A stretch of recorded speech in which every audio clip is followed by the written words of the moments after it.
There will now be an opportunity for silent prayer or meditation.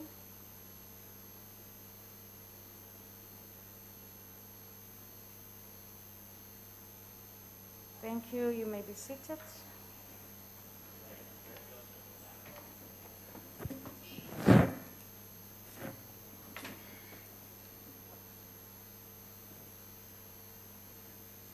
Thank you, honorable members. Let me remind you to observe all the health protocols as we continue.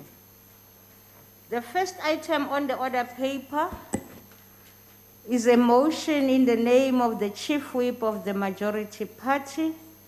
I would like to recognize the Chief Whip of the Majority Party from the chamber.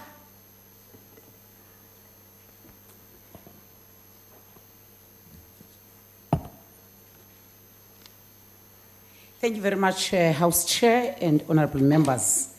Honorable members, that the House notwithstanding Rule 100. I have to, I don't know how you're going to solve. Continue, Honorable Chief Whip.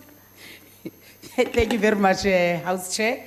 House Chair, that the House notwithstanding Rule 108, Section 2, which provides that the time allocated to a member of each party for making a declaration of vote must be determined by the Rules Committee, taking into account the proportional strength of parties, limits the time allocated to a member from each party for making a declaration of vote on any budgetary review and recommendation report to not more than 2 minutes for the remainder of this annual session. I so move, Chair. Thank you. Thank you, honorable members. That is the motion. Are there any objections to the motion as raised by the Chief Whip of the Majority Party? No objections, agreed to. Can we now go to the first order of the day? I'll ask the Secretary to read.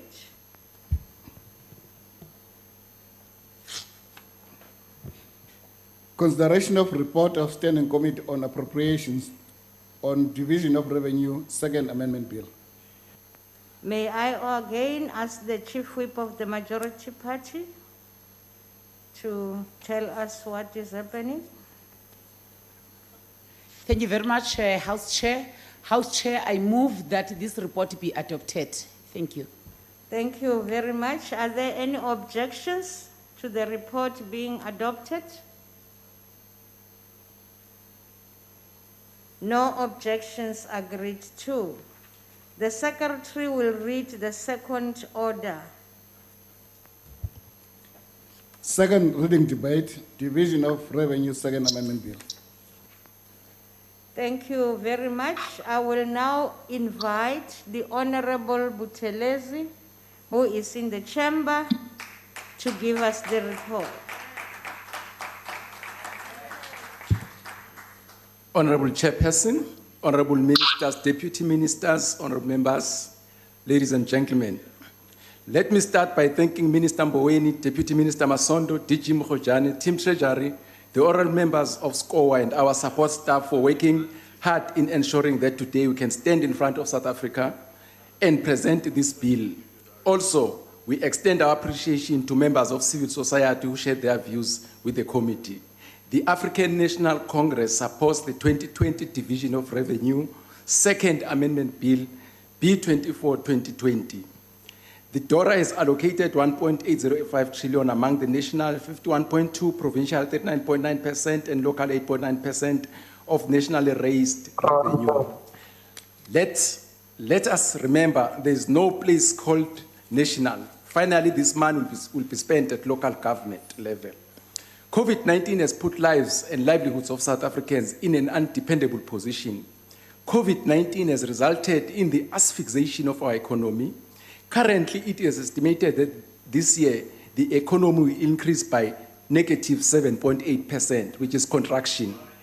This has deepened the wounds left by colonialism and apartheid.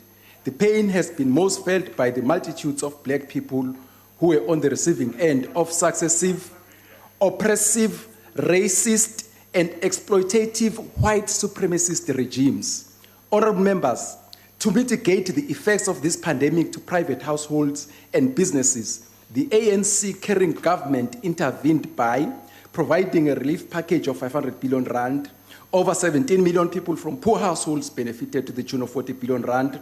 Over 6 million unemployed benefited from special grants. 960,000 companies have benefited through UIF, wage support scheme, grants and loans.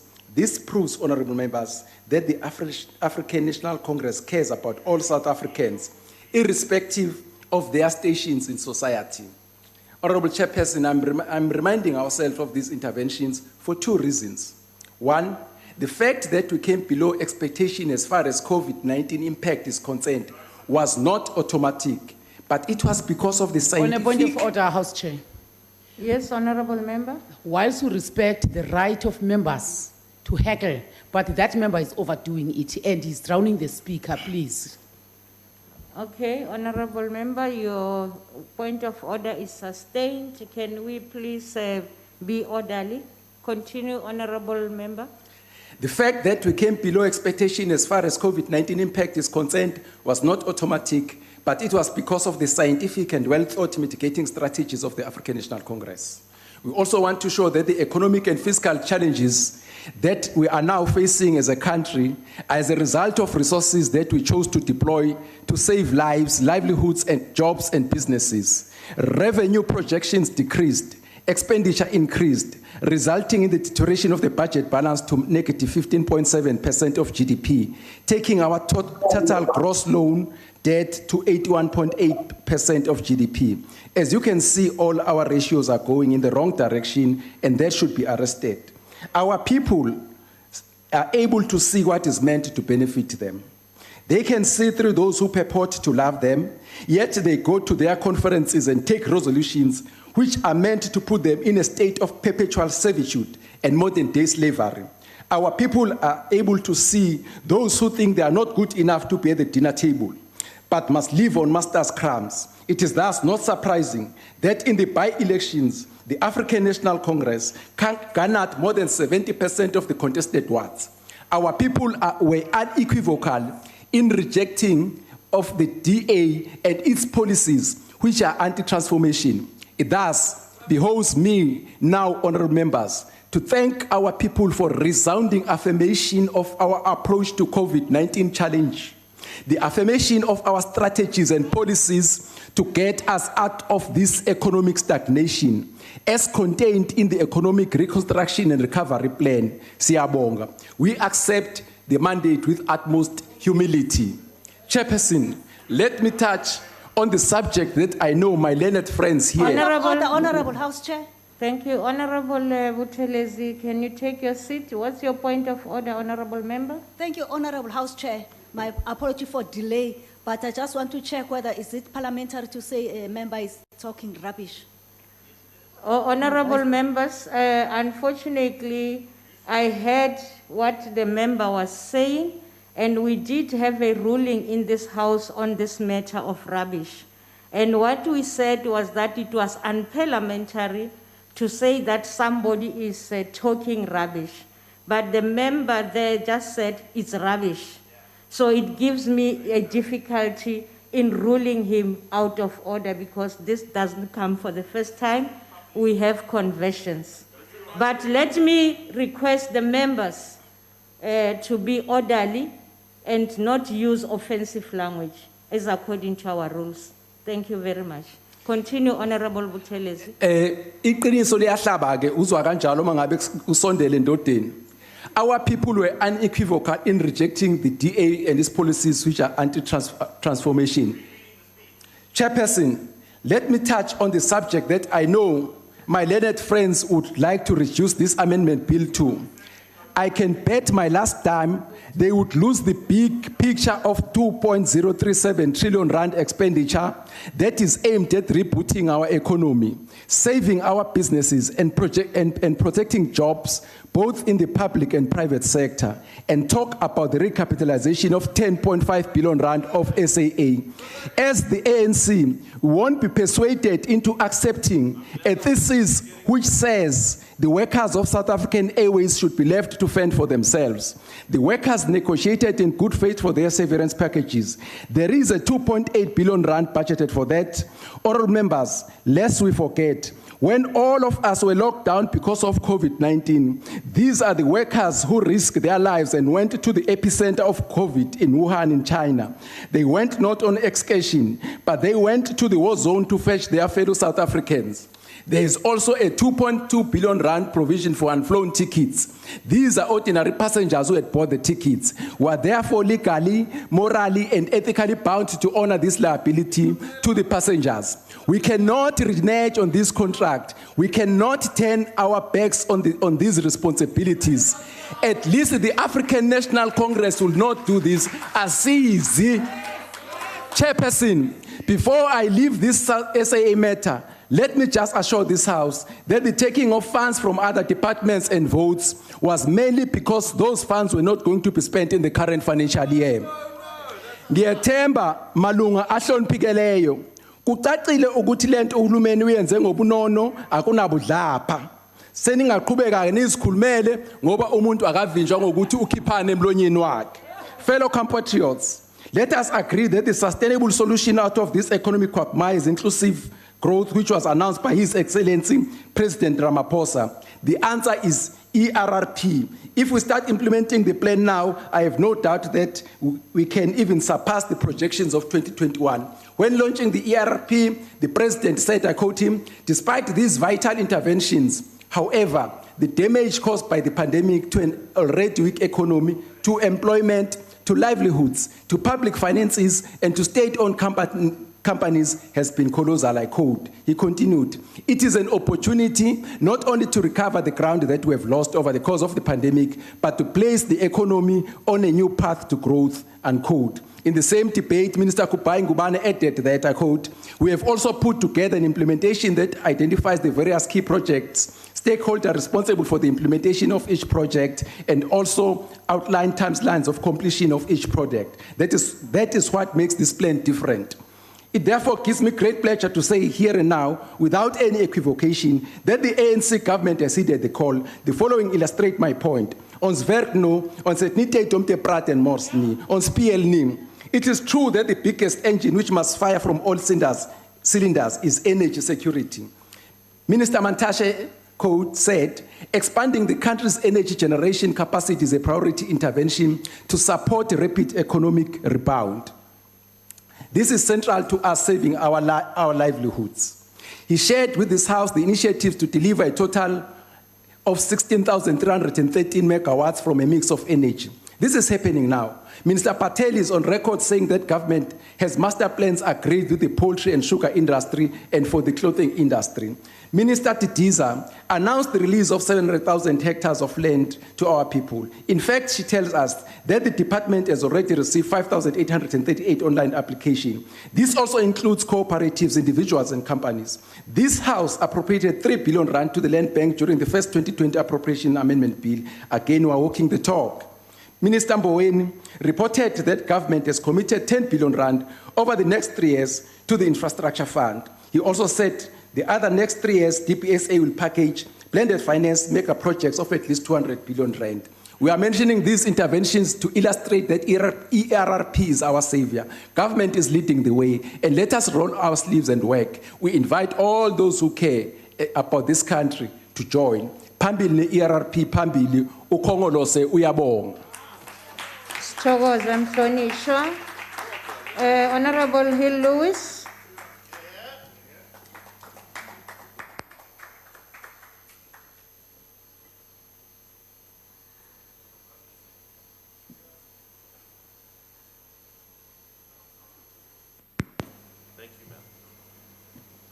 Thank you, House Chairperson. Should this bill pass today, It will represent the moment. Oopsie. Thank you. Should this bill pass today, it will represent the moment the ANC dropped its mask.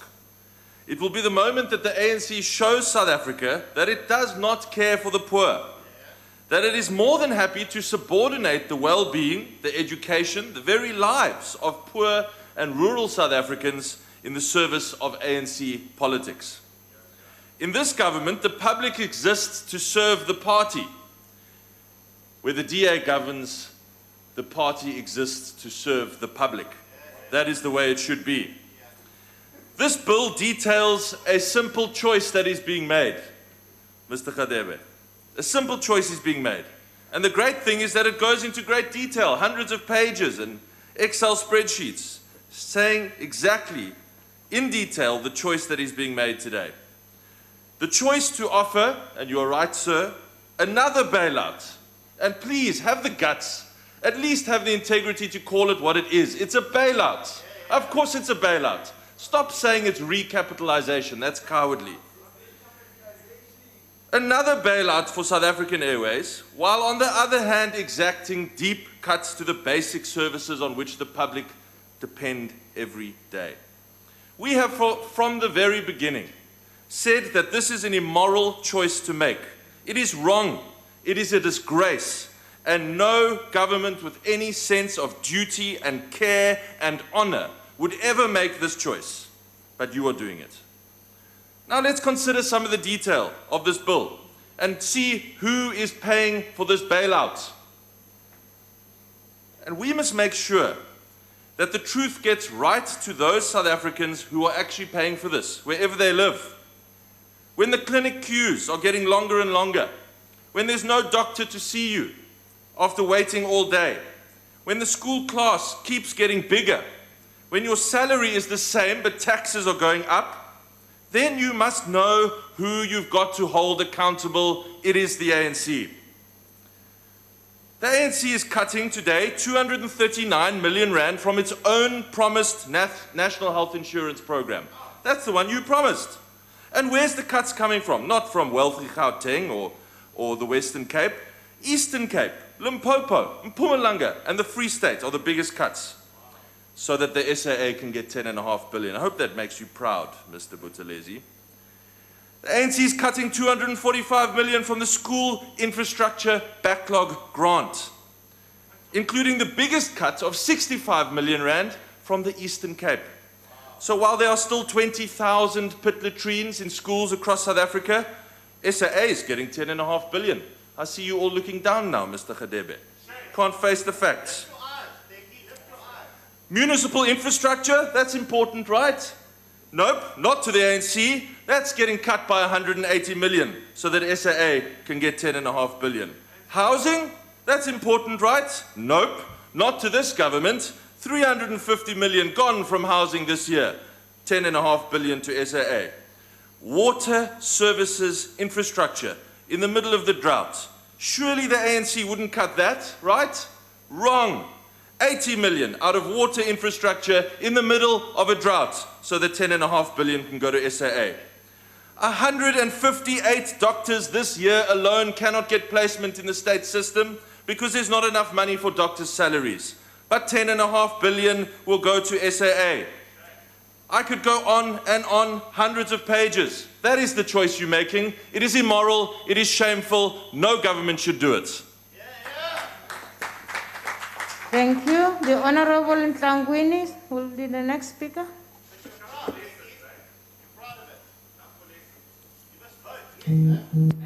Thank you very much, Chairperson. Yes, proceed, ma. Thank you. The economic freedom fighters in the past 5 years, Chair, have consistently raised with the House the fact that the current formula for the division of revenue bill is irrational. We have said this because of the total revenue that is raised nationally and only 10% of the money is allocated to municipalities. Municipalities that are at the coal face of service delivery. When our people talk about service delivery, they are talking about their municipalities. When they talk about water, they are talking about municipal water. When they're talking about electricity, they are talking about municipal electricity. When they talk about sanitation, they are talking about municipal sanitation. When they demand houses from government, they go to their municipalities. When they have complaints about corruption, it's the corruption at their municipalities. To continue only allocating only 85 billion of the 1.8 trillion rand budget is irrational and quite frankly nonsensical. The EFF have called on this House every year when we adopt the Division of Revenue Bill for the past 5 years to let us amend the formula. Our proposal has always been that a majority of the money that is allocated for national departments, including grants that end up at local government, and the money that is allocated to provinces should go to municipalities, Chair. We cannot continue to allocate municipalities only 10% and expect them to deliver all basic services, especially when we know that in the majority of the municipalities, there are no economic activities and the municipalities themselves are at the center of only economic activities for most communities. Honorable Chair, the Division of Revenue Bill before the House is an adjustment of the Division of Revenue Bill presented in the House at the beginning of the year by the Minister of Finance. The Division of Revenue Bill seeks to reduce the provincial equitable share allocated by 17.7 billion. They reduce Eastern Cape budget by 2.2 billion. They have reduced the Free State budget by 1.1 billion. They've reduced the Gauteng budget by 3.8 billion.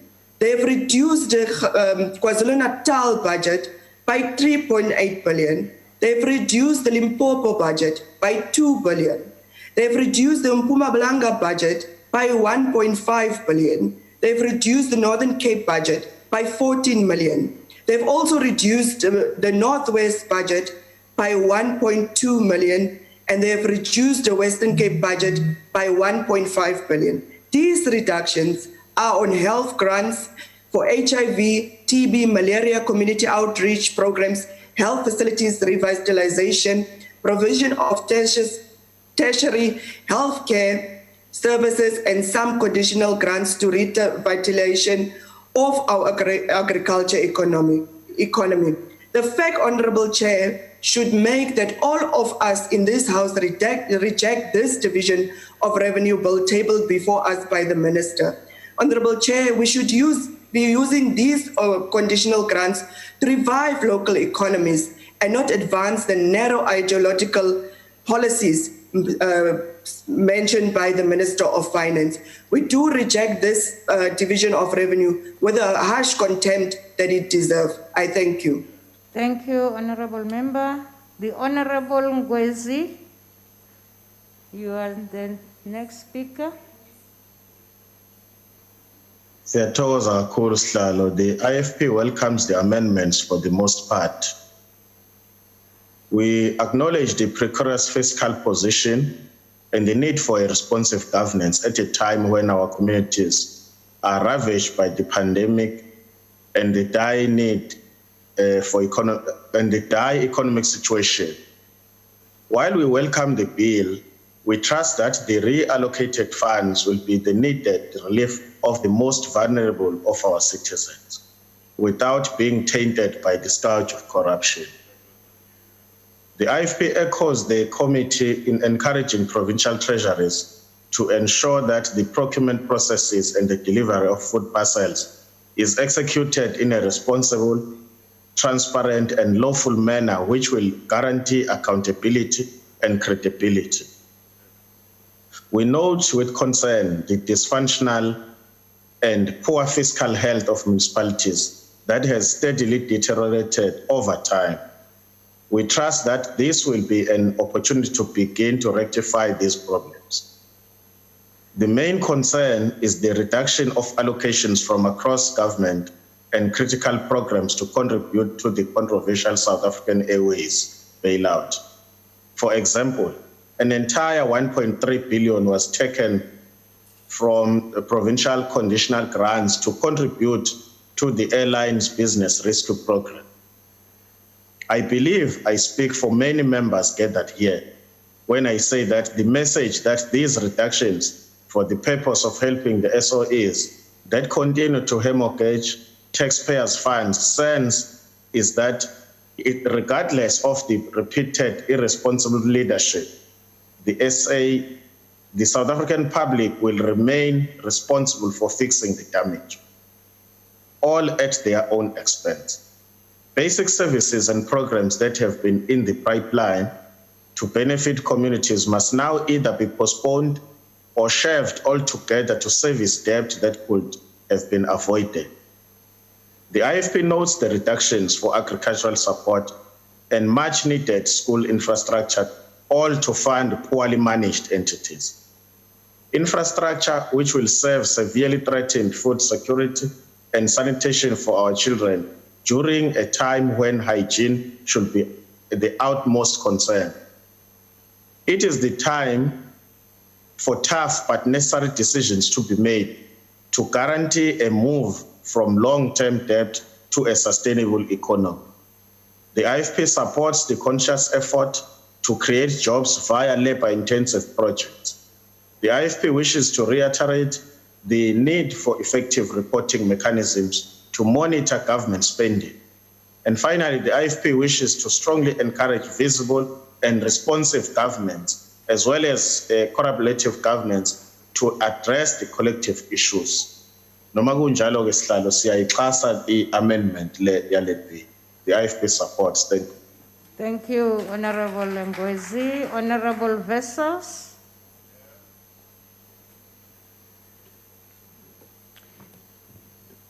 Thank you, House Chairperson. House Chairperson, the single biggest failure is local government. The single biggest failure is the fact that we do not have functioning municipalities, that infrastructure is collapsed, and that there is a complete failure on that level of government. It is human nature, regardless of a person's ideology, regardless of an organization or a party's ideology, to when something fails at a lower level, to try and get that level in sync with the top level and try and actually get rid of the lower level and centralize to get rid of the problem. It's human nature. But it's not a sustainable solution. The centralization of local government is at the core of why local government is failing. In the Financial and Fiscal Commission's 2017 submission on the division of revenue, it was found that the amalgamation of failed municipal entities into municipalities which are performing better is not obtaining the objective of the intent. It is a failure because when we amalgamate and make municipalities bigger, all of those units, even the one that was performing better beforehand, are now performing worse and service delivery worsened. So we need, Honourable Chairperson, a new model of local government. We need a sustainable model. We need smaller municipalities, and we need to take service delivery closer to the people because communities are suffering. The Honourable Buthelezi says that the ANC won't leave the staff of SAA to fend for themselves. But it is your government, Honourable Buthelezi, who failed the staff in the first place. It is because of your culture of cadre deployment, your culture of corruption, that the SAA collapsed. And now the taxpayer must bail out the entity. And call it what you want, it is a bailout. Take responsibility. You won't leave the SAA staff to fend for themselves, but you leave the people of South Africa to fend for themselves when it comes to water, when it comes to sewage, when it comes to crime, when it comes to healthcare, because you appropriate money away from bulk service infrastructure grants, away from water service grants, away from healthcare, away from peace and security, but you say you won't leave the staff of SAA to fend for themselves. But people must fend for themselves when it comes to sewage running through the streets, when it comes to failed infrastructure, when it comes to failed healthcare, and when it comes to crime, which is pandemic in South Africa. Take responsibility. Moenie hier staan, agbare Buthelezi, en praat van allerlei retoriek soos white supremacy en wat nie. Kom, vat verantwoordelikheid en sê vir die mense van Suid-Afrika dat u misluk het, dat die regering misluk het, dat daar groot krisis is en dat ons nou moet werk om hierdie land uit die gemors uit te kry. We are on the edge of the fiscal cliff. And not taking responsibility and coming with rhetoric is completely irresponsible. This bill does not solve the problems of South Africa. We need functional municipalities to ensure economic growth. Without functional municipalities, we will never have economic growth and job creation. We reject this bill. I thank you.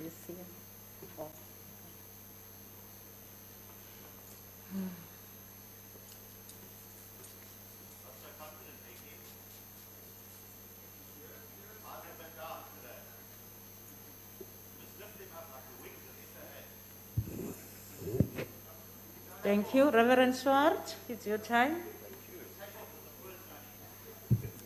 Thank you, House Chair. House Chair, the ACDP shares the concerns that have been expressed in the report by the Appropriations Committee about the Division of Revenue Bill. There are some strongly worded concerns expressed about the proposed 1.3 billion reduction in provincial conditional grants to provide the SAA Business Rescue Plan, requiring 10.5 billion as referred to by other speakers. Now, a number of questions can be asked as well about the process of the business rescue. Yes, this is the first process that has ever taken place of an SAE, of a SOE, but the question is, why have the business rescue practitioners not taken action against those responsible for the state of affairs at SAA? This duty is placed upon them, Honourable Buthelezi, by the Companies Act, and they could have recovered funds as opposed to litigating on retrenchments which cost a lot of money, and that, in our view, was also wasted expenditure. Now, even though the government has said it has to fund the SAA Business Rescue Plan, the committee expresses deep concerns about the uniform manner in which the conditional grants to provinces are reduced across the board. Now, the committee says in its report, this sends a wrong message to South Africans, in taxpayers in particular, that whenever there is mismanagement of state-owned companies, at all costs, business rescue funding requirements will be funded through uniform budget cuts across government programs. And the ACDP agrees with this view. The conditional grants are a key vehicle to provide critical services to the communities. The reduction of education, health, agricultural grants is unacceptable. It is deplorable. And yes, robust engagements between the committee and National Treasury is necessary as Parliament exercises its oversight role. Remember, Parliament passes this bill. We need to take responsibility, and we need to act prudently and responsibly as good stewards of state resources. Remember, the lack of oversight was found by the Constitutional Court that Parliament breached its constitutional duties in the Fifth Parliament, where we did not exercise sufficient oversight in preventing looting and plundering of state capital.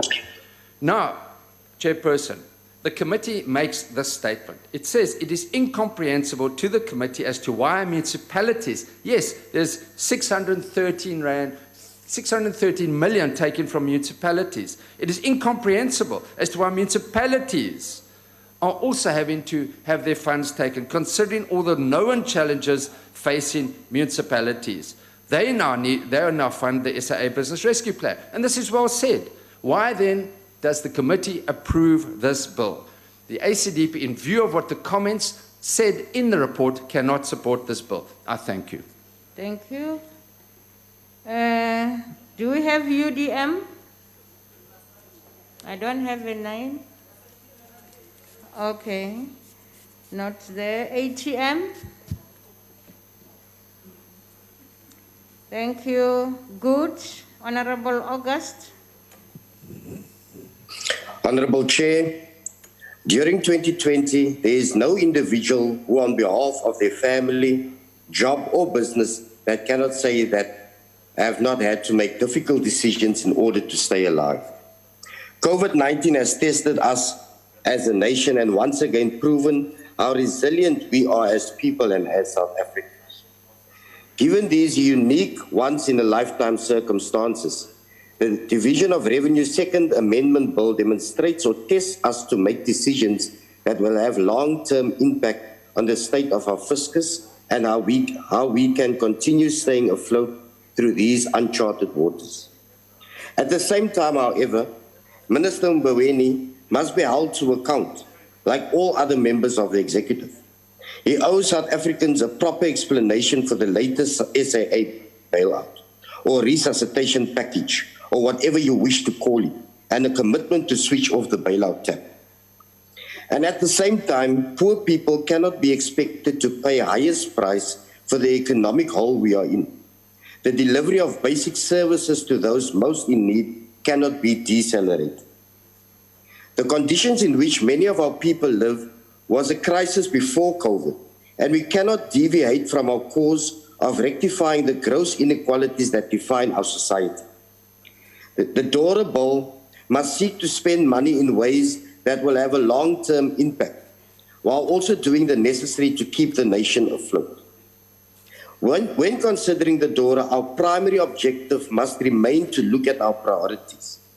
The priorities we carried into lockdown, narrowing inequality, reducing poverty, and achieving sustainable socio-economic justice remains our priority. Good, therefore, welcomes the equitable shares of the revenue for food relief, education assistance in our schools, investment in the safety of healthcare workers, additional provincial road maintenance, and an increase in our childhood development grants. These investments are in line with our priorities, but Good will continue to call for contract and consequence management systems to hold the handlers of the cash accountable for our budgets, for how our budgets are administered.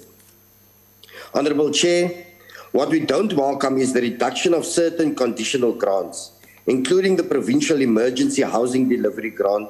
We note that these reductions are mainly to support the rescue plan to save SAA. The reprioritization of the budget to release some money for SAA is regrettable. As I conclude, we cannot continue talking about the same things that brings us to the same situation where we are at today. Good has asked that we ask, and we ask again, that we address the SAA's poor management, its high salaries, and the wasteful expenditure. Thank you. Thank you, Honourable Member. The next speaker is Honourable Shreiber. Thank you, House Chairperson. Let me start off with a quote from Art Jonak. Those who spend their time looking for the faults in others usually make no time to correct their own. Now, the National Freedom Party supports the Division of Revenue Amendment Bill tabled here today. And yes, indeed, we are aware of the fact that the reason for this reprioritization is to bail out or assist South African Airways. And South African Airways has been a sore point for a very long period of time. And I think I must agree with colleagues if they say not enough is being done to hold those responsible for the state of South African Airways so that we could recover our money. And I have repeatedly in this House spoken particularly about Coleman Andrews and having sold the entire fleet, but no minister, nobody wants to come and give us details of that.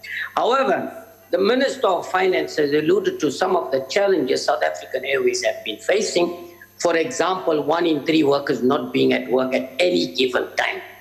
Now, unless there is a comprehensive, workable plan from South African Airways, we cannot continue to be feeding South African Airways with taxpayers' money. But let me also add that the Minister had very well articulated the challenges that we face as a country and the risks attached to that. And like some of my colleagues are talking about a fiscal cliff, which is what we've been talking about for a long period of time. But I think many of my colleagues here are being very disingenuous. And when I say this, it is simply because we are aware that in many of these departments, those departments do not have the capacity and will not be able to spend those budgets that were allocated to them timelessly before the financial year end is over. Now that is what they are not clearly stating. And I'll give you a good example. Honorable I'll give you a good example. If you take the Western Cape... Honorable Sheikh Imam, just hold for a minute. The Honorable Chief Whip. Chair, can I kindly request Honorable Sheikh to button up the shirt, not to expose the vest, please. Thank you. Honorable Sheikh Imam, I hope Thank you. Thank you, Chair. I just flew in from Cape Town to Durban, so, forgot my tie and what I must apologize. Your apologies accepted. Proceed. Thank you very much. Now, okay, I've just been distracted there, but yes, so I was talking about the underspending. So one of the reasons why you are taking from certain departments, those departments do not have the capacity and will not spend their money timelessly. And I'll give you an ideal example, it's the Western Cape. Western Cape is one government that has been repeatedly underspending the urban settlement development grant, water and sanitation, housing. They've been underspending year in and year out. Now, when they do not spend, let's assume we did not take these monies from these departments. These departments would in any case not have spent those money. So what is the difference? Yes, it does affect service delivery. What we should be dealing with is the lack of capacity in these departments to be able to deliver services timelessly and appropriately. That is what we should be dealing. So coming here and just finding fault. In fact, government at this stage does not have an alternative. Even in terms of South African Airways, even though we know the challenges we face, we've discussed in the Chief Works Forum, in the problems we are sitting with airlines at the moment. So to have your own airline, yes, indeed, is the right thing to do. We must just make sure that it is independently run so that there's no interference. And the only reason South African Airways has a problem is because of interference from politicians and political parties. Thank you very much. There's no other reason why they... Thank you very much. The National Freedom Party supports this report. Thank you. Thank you. We will now have Honorable Kaiso of the ANC from the chamber.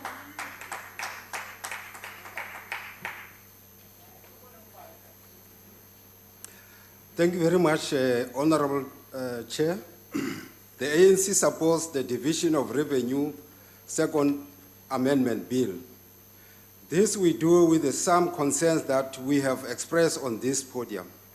However, we believe in the interventions that the ANC government, working together with social partners, has embarked upon to build and maintain infrastructure and create jobs.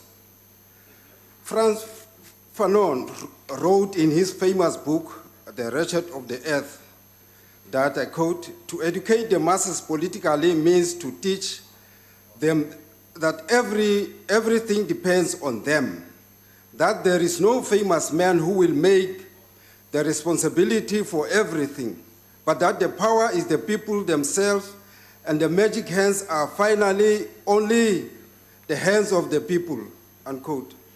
There's always a danger of governing over the people and people reducing them to passive recipients of the state handouts. The ANC has understood this pitfall, hence we introduced democratic organs of self-government in the local spheres of the government. This was to implement the injunction in the Freedom Charter that, I quote, "All bodies of minority advisory boards, councils, and authorities shall be replaced by democratic organs of self-government," unquote. Honorable Chairperson, a total of 12 million rand has been reprioritized into the indirect component of the water services infrastructure. You must listen there. Infrastructure grant for the implementation of various water services intervention. As we know, water has been the Achilles heel of many municipalities in recent years. We have noted from the Division of Revenue Second Amendment Bill that a total of 390 million rand has been rolled over in the urban settlement development grant to fund commitments for bulk infrastructure related project in Nelson Mandela Bay Metro Municipality. This is in response to the crisis of municipalities in the metro for better and reliable municipal services. It is evidence that the ANC has listened and has heard. So it's not that the money has just been cut, but only the money which was not being utilized has been rolled over to assist, to intervene in those circumstances. That's what I'm saying, that you must listen. There are many deficiencies in the supply chain process of government, and many of these were amplified by the introduction of the energy procurement process allowed for PPE to protect people from coronavirus. There's always a danger in the public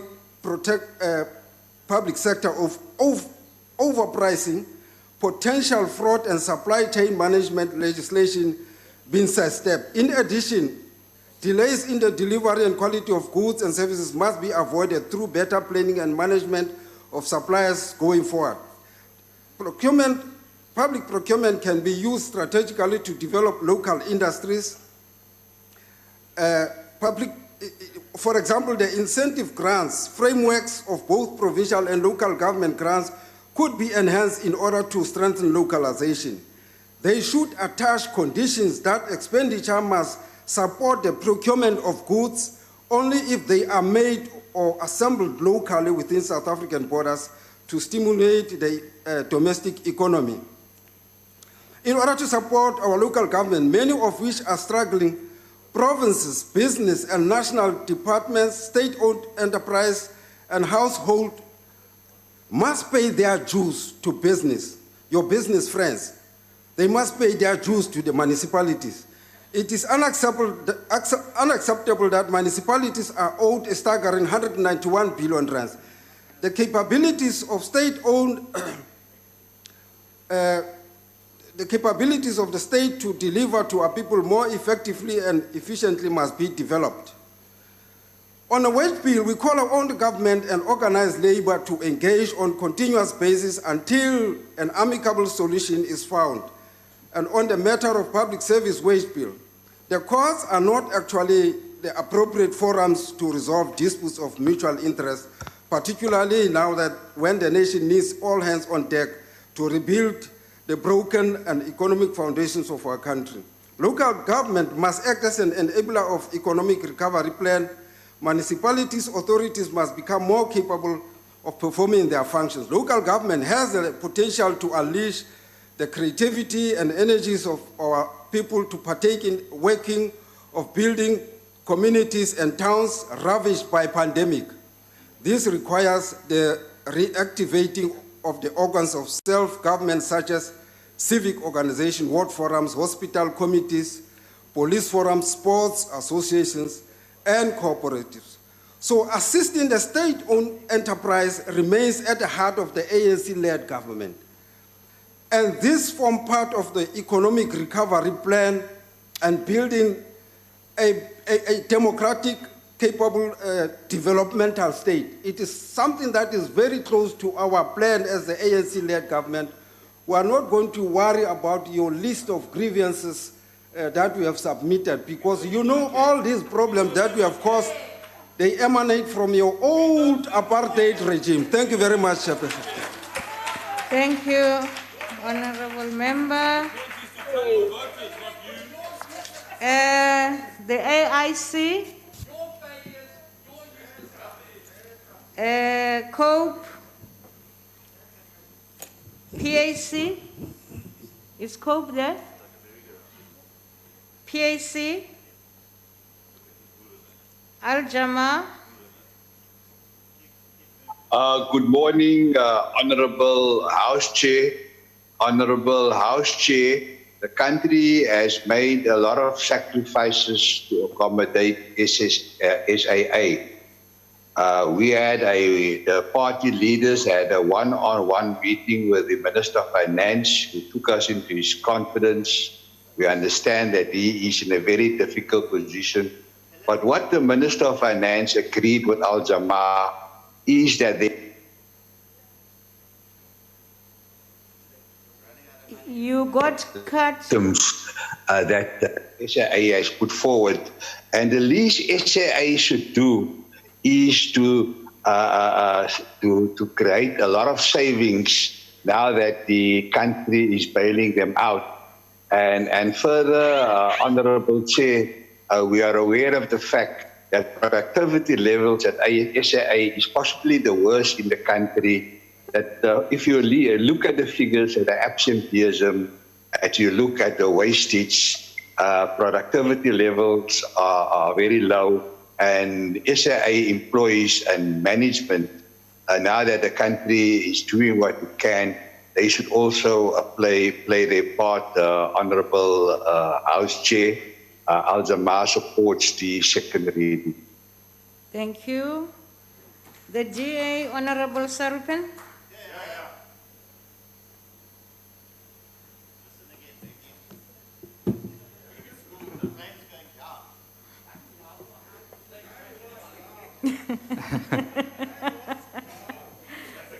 Thank you very much, Madam House Chair. Madam House Chair, even before the pandemic and the ANC's lockdown crisis, South Africa's financial situation could only be described as precarious. Unemployment and poverty were at record highs, corruption was rampant, and a grim national mood had set in. However, at the start of the pandemic, the perception of a president in charge with a plan made some people hope again. And citizens believed that we could withstand the hardship of lockdowns because the government had a plan. After all, things were moving quickly, decisions were being made quickly, and there was the perception of a plan. How wrong this turned out to be. There was no plan. It was all makeshift, making it up as you go along, and here we are back to square one. The second adjustment division of revenue bill is a slash and burn budget. I say this because critical budgets are being slashed, while cash is being burnt on corrupt and failing SOEs at a time when poverty and misery is worse than it's ever been. 350 Rand a month cannot lift the national mood or stave off the simple facts. The ANC has systematically destroyed large-scale employment over time. They've introduced rigid laws that deter investment in hiring and have spent the country into near bankruptcy. And this is being overseen by a kleptocratic elite who use racialized politics as a fig leaf to cover up their real failures. And the gall of the ANC speakers today to say that their slash and burn approach to budgeting was because money wasn't going to be spent anyway. Well, let me put it into perspective. The ANC today said the 336 million Rand being cut from the school infrastructure grant wasn't going to be spent anyway. So to every school child in this country who has a pit latrine and not a toilet, the ANC had no intention in their budget of ever building you toilets. This is the situation we're in. We have a government. I'm hearing heckles from the ANC side because they cannot stand the truth. They had no intention of building toilets for school children. They were going to always choose a failing airline over school children. Another egregious cut, and the gall to say this money was never going to be spent anyway, is a 253 million Rand reduction in the public transport network grant. This ANC is telling the people of this country, and on the virtual platform, telling people of this country that they had no intention of making sure there's safe, accessible public transport because they want flights for the few rather than public transport for the many. The gall of this. The cuts to 180 million Rand from the municipal infrastructure grant at a time when local grids are failing, when municipal roads are littered with potholes, when towns are going for days and weeks without water and electricity. This ANC has the gall to say this money was never going to be spent anyway. There's one takeaway line we've heard repeated by every single ANC speaker. It is that this money was never going to be spent anyway. The ANC had no intention ever of spending money on the people. I see Honourable Buthelezzi's heckling quite loudly. He was the one who started with this line. The money was not going to be spent anyway. Remember those words when you go to the ballot box. So what we are others seeing as well, water. We've got a massive drought. 78 million Rand is being cut from the water service infrastructure grant. Towns, as I said earlier, go for weeks without water, and yet this money was not going to be spent anyway. The sorry state of affairs cannot continue. And South Africa deserves better than this corrupt system that benefits the ANC's elite and their pet projects like SAA. So the DA rejects this bill with the contempt it deserves, and we will be voting against it. Thank you.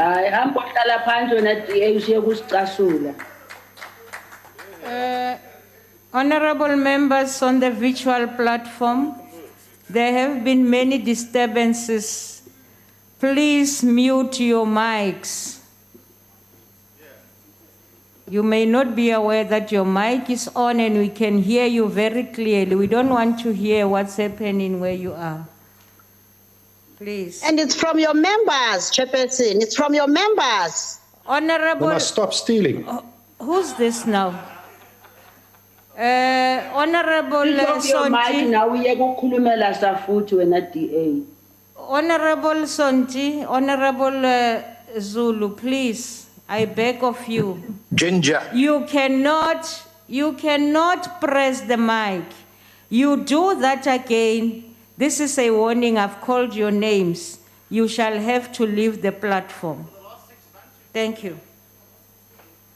Honorable Mlenzan of the ANC, it's your opportunity on the virtual platform.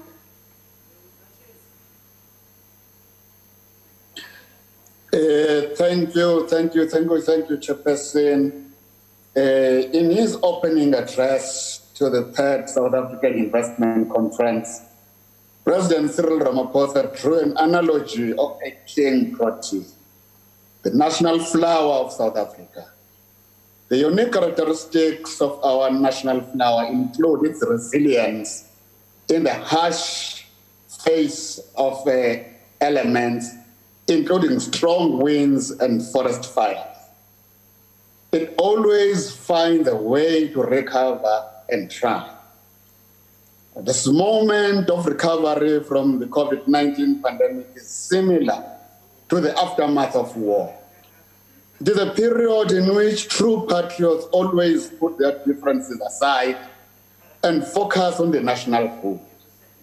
But history is teaching us that post-war moments always spurn opportunists whose narrow self-interest trumps the national interest. They blow their horns and seek to promote themselves as messiahs who hold all the wisdom. I've listened to Honorable Sarpan as if only the masses could entrust them with political power. Lest we forget, Honorable Sarpan, many demagogues in history emerged in post-war conditions and quickly appealed to the nationalist impulses of the masses of the working classes of their countries, who were in pain, suffering from the economic fallout of law. Chairperson, the names of the Italian fascist leader, Benito Mussolini, and Clement Ali, the founder of the Nazi Party, Adolf Hitler, are two examples that come to my mind. Let me then quickly come to the division of the revenue, Chairperson, starting by saying the ANC supports the bill. The South African nation will remain steadfast in the face of adversity, mainly because our people trust the African National Congress. The roots of our 109-year-old movement go deep enough to ensure that, like the King Protea, there is steady leadership that will sail this ship to safer waters. I mean, people like the current minister.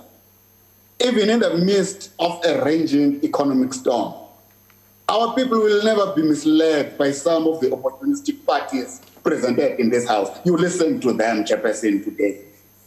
The propaganda out there is that the ANC government has indiscriminately and narrowly cut funding to key service delivery programs. However, the truth is that, in spite of the tight fiscal space which objectively all nations in the world are dealing with, the ANC government has shown the wisdom to allocate funds to programs that have greater potential to stimulate the economy and create jobs as part and parcel of the reconstruction and recovery effort. None of these political parties have ever, Chairperson, mentioned anything like where is the destination of a particular fund. That is why, but then, that would then be the anatomy of any other position. Chairperson, I once more challenge this August House to debate the genesis and relevance of SOCs. Maybe these reactionary forces or elements will come out with reasons for this deep hatred. Because, Chairperson, the ANC has a revolutionary responsibility to support SOCs. Significantly, South Africans should be aware. Listen now, I'm coming to the destination of this particular bill. South Africans should be aware that 7 billion has been allocated to education for school assistants.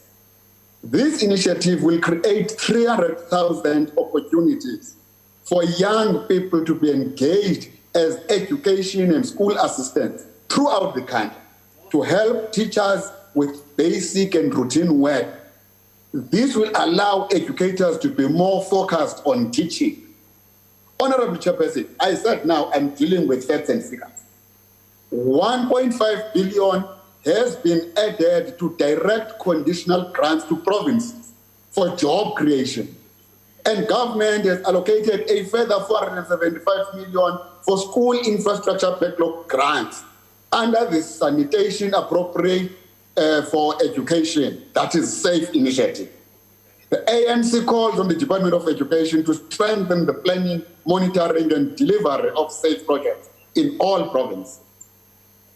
We must welcome, Chairperson, the commitment of the 360 million for the creation of more than 50,000 jobs for labor-intensive maintenance and construction of municipal infrastructure and rural roads. Now you are talking to a rural boy, Mr. Sarupe, because I know more about what our people need, more than you. Through its character as a forward-looking government, an amount of 496 million is allocated to ECD, that is the early childhood development. As it has been proven through empirical evidence, investment in ECD is critical for breaking the generational poverty trap to which majority of South Africans were relegated to by the apartheid system. Equally important, the bill dedicates 230 million, that is 213 million, to HIV interventions to preserve the lives of our people.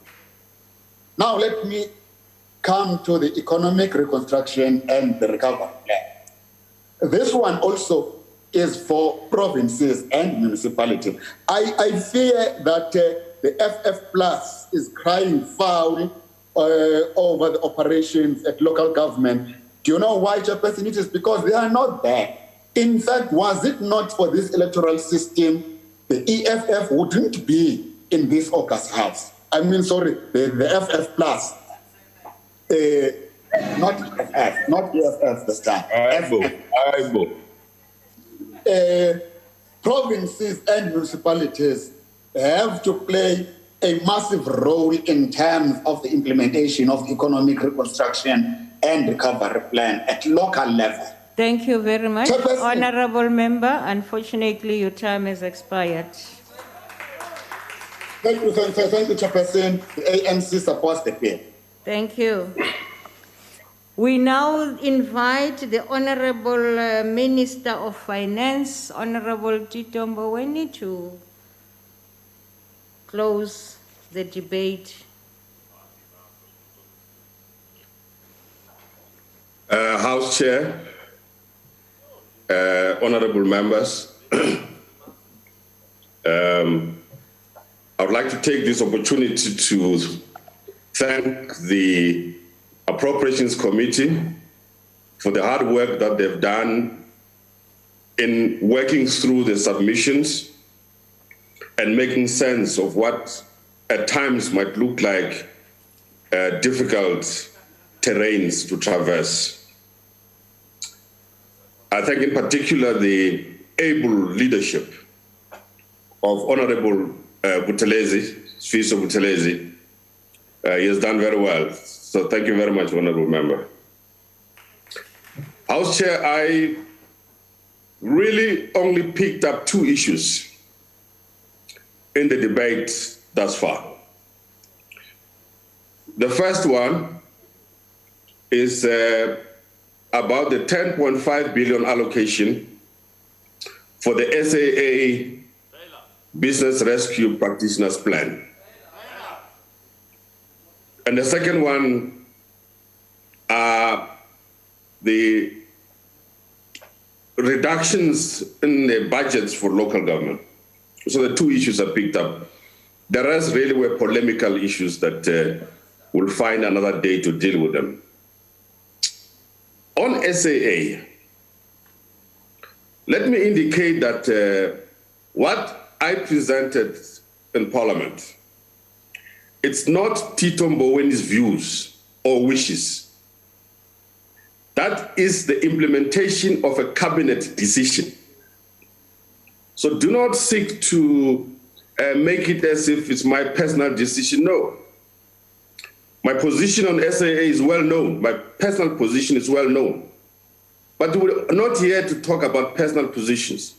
We're talking about a cabinet decision. The cabinet decided that we must find the 10.5 billion rand for the SAA Business Rescue Plan. And that's what we've done. The duty of the Minister of Finance and the National Treasury is to implement cabinet decisions. And this is what we sought to do here. Any further details in this regard can be provided by the Minister of the Department of Public Enterprises when such an opportunity arises. So I needed to emphasize that. But let me add something to this. I think the business rescue practitioners owe it to all of us to complete that process and indeed ensure that their plan works. Because I fully, completely understand why there is some impatience on the part of many that these business rescue practitioners are just going on and on and on. They must come to an end at some point. At the end of July this year, we paid debt of SAA of some 10 billion about, and then at the end of August, we paid 3.5 billion of the SAA debt. So yes, we can't go on like this. At some point, this thing has to be sorted out. The second issue is about allocations to local government and the ability or inability of local government to function. I sympathize with that view, and the situation has changed dramatically. I'll come to just now. And that's why we all have to reallocate our budgets, reprioritize our expenditures, and focus on the critical issues, and stay away from issues really which are not critical. Some of the expenditure at local government is totally unnecessary. Whether it's about the many bodyguards that people have and so on. So many things that are going on there that can be sorted out.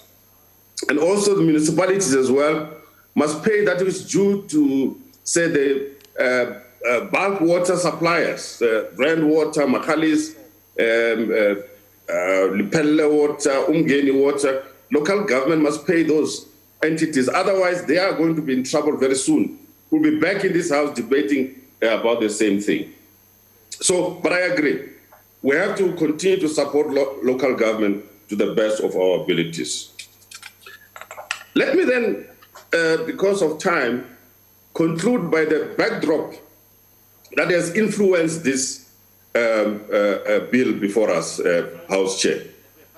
I indicated that the global economic situation has changed, that the whole globe is now facing a recession, partly as a result of the pandemic, but also other factors which were not attended to in time before the pandemic. So we expect global economic performance to be very poor. Similarly, the domestic economic performance will also be very poor in South Africa, as we indicated, a contraction of some 7.8%. That has the resultant implication of poor revenue collection to the tune of some 322 billion rand. So given the lower levels of revenue, it goes without saying that we have to adjust as well our expenditure envelope to take account of the fact that we are no longer as rich as we thought we were. That's why we're having to do these reallocations of our budget and make sure that we keep the sanctity of the fiscal framework in place. If we miss up on the fiscal framework, we're going to be in serious trouble. I mean, later this afternoon or so, the ratings agencies will be indicating what their ratings of South Africa is going to be. And one of the issues they're looking at is the sanctity or otherwise of our fiscal framework. And please work with me to ensure that we keep the fiscal framework in place so that we don't experience further harm to our sovereign rating, which has implications for our borrowing costs going forward. As it is, I'm waiting a little bit anxiously for their announcements this afternoon about how they're handling our rating. That result of the rating has immediate implications for our borrowing costs, which will then make our fiscal framework even more tighter. House Chair, I thank all members for their contributions on a Friday morning, and I wish that all parties could support the bill, but I know the usual suspects won't support, which is fine, but I wish they could change their mind. Hopefully my intervention now has made them change their mind. Thank you very much, House Chair. Nakenza Tatani Mboweni. Members, that concludes the debate. Are there any objections to the bill being read a second time? Chairperson, the DA objects and wishes to call for a division. The division having been called, I will allow the whips and chief whips of parties to start with their preparations, and the bells will be rung for 5 minutes.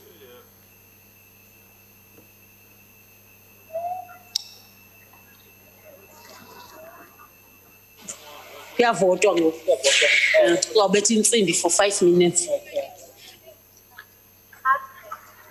Andivi. Hayi, vala imic yakho. Awuji.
Thank you, honorable members.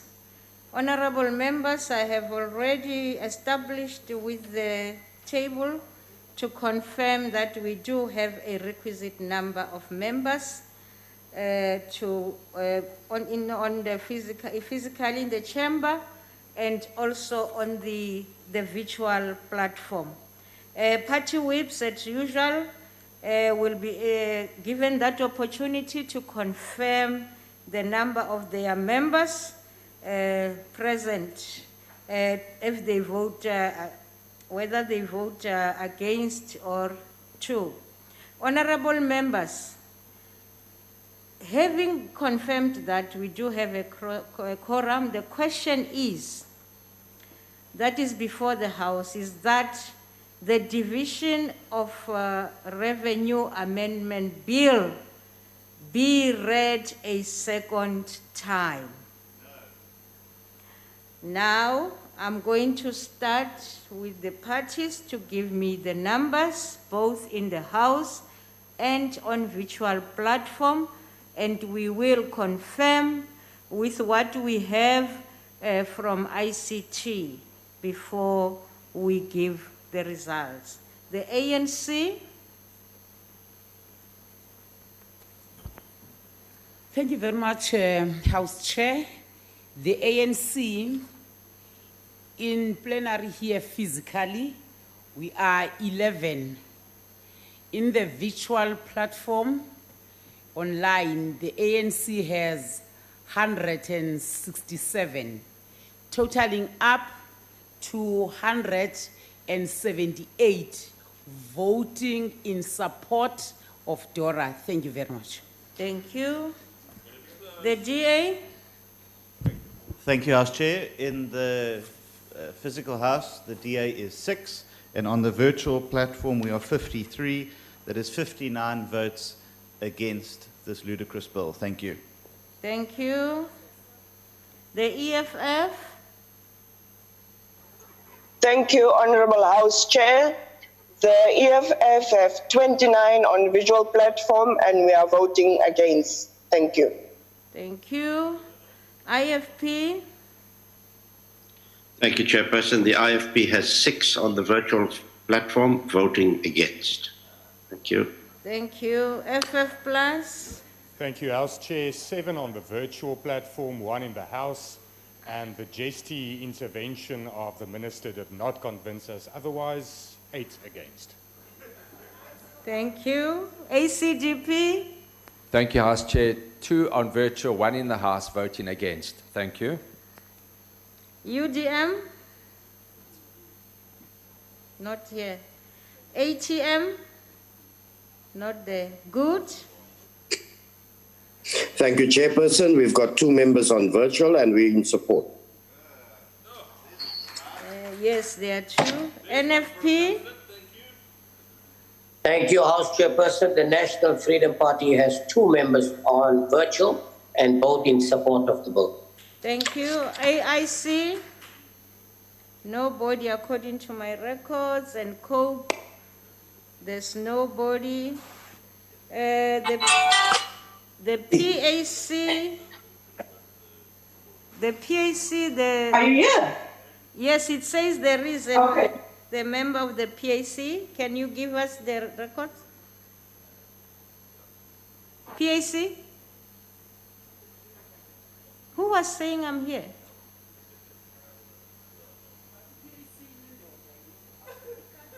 Because I heard a lady's voice. Okay, Al-Jama. Honourable House Chair, we have one on a virtual platform and Al-Jama supports the second reading. Thank you very much. We will await the confirmations. I must say that all the numbers that were read correspond with what we have on the platform, on the virtual platform. Thank you.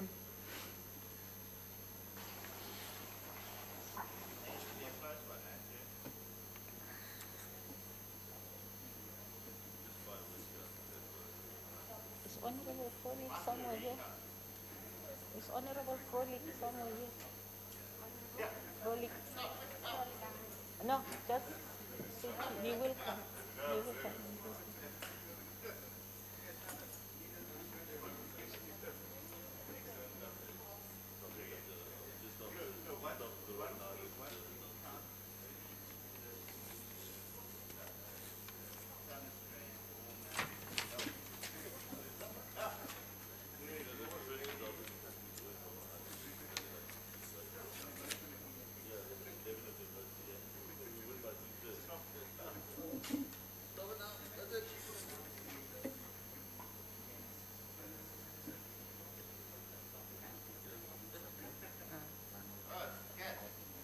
It's 5 or 2.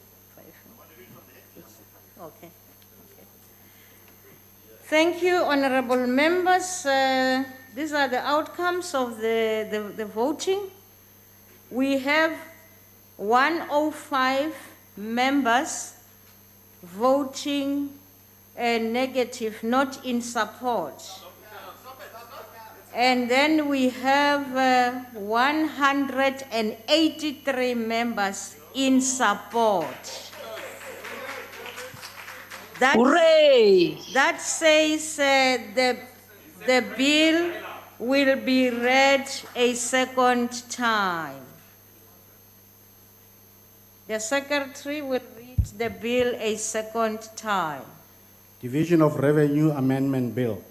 Thank you very much. As it has been passed, the bill will be sent to the National Council of Provinces for concurrence. Thank you very much, honourable members. As we now ask the Secretary, please mute your mic. We are done. Thank you. We ask the Secretary to read the third order and allow the Honourable Frolic to come in.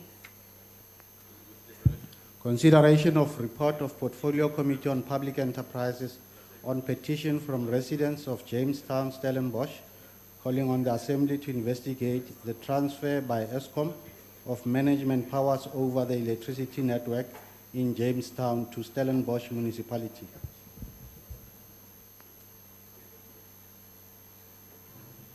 I now recognize the Honourable Chabalala, who will introduce the report. The Honourable Chabalala. Thank you so much, House Chairperson. The community of Jamestown in Stellenbosch petitioned the National Assembly to intervene in ensuring that Eskom hands over the power supply and maintenance of street lights in the Jamestown and Mountain View areas to the Stellenbosch municipality. On the 12th March 2020, the above-mentioned petition was then referred to the Portfolio Committee of Public Enterprises for consideration, and the report to the National Assembly per the Rule 347, subsection 1, that determines that a member of the National Assembly must lodge a petition with the Secretary to Parliament for the approval and tabling by the Speaker. The petition was lodged in the name of Mr. Shreiber, MP, on the 31st July 2020, and the committee considered the petition, and then the oral presentation were made to the committee. Mr. Shreiber, a member of the National Assembly, gave a background and gave reasons why the community decided to petition Parliament. He further highlighted the discussions between Stellenbosch municipality and Eskom. He also informed the committee that the purpose of the petition was to appeal to Eskom to fast-track the implementation of the handover of the maintenance of the power supply for the street lights of Jamestown to the Stellenbosch municipality. In respect of the street lights infrastructure, Eskom was responsible for the infrastructure maintenance.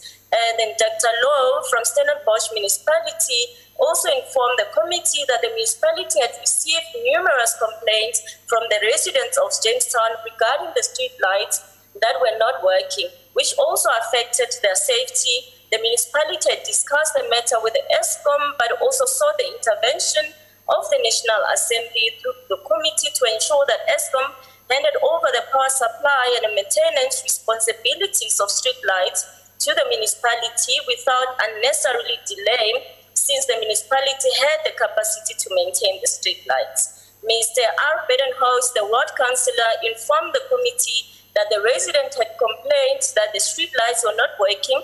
The infrastructure belonged to the municipality, but the supply of electricity was the responsibility of Eskom. He also pleaded with the Eskom to expedite the transfer of power to the municipality to enable it to maintain the street lights. Then we had Ms.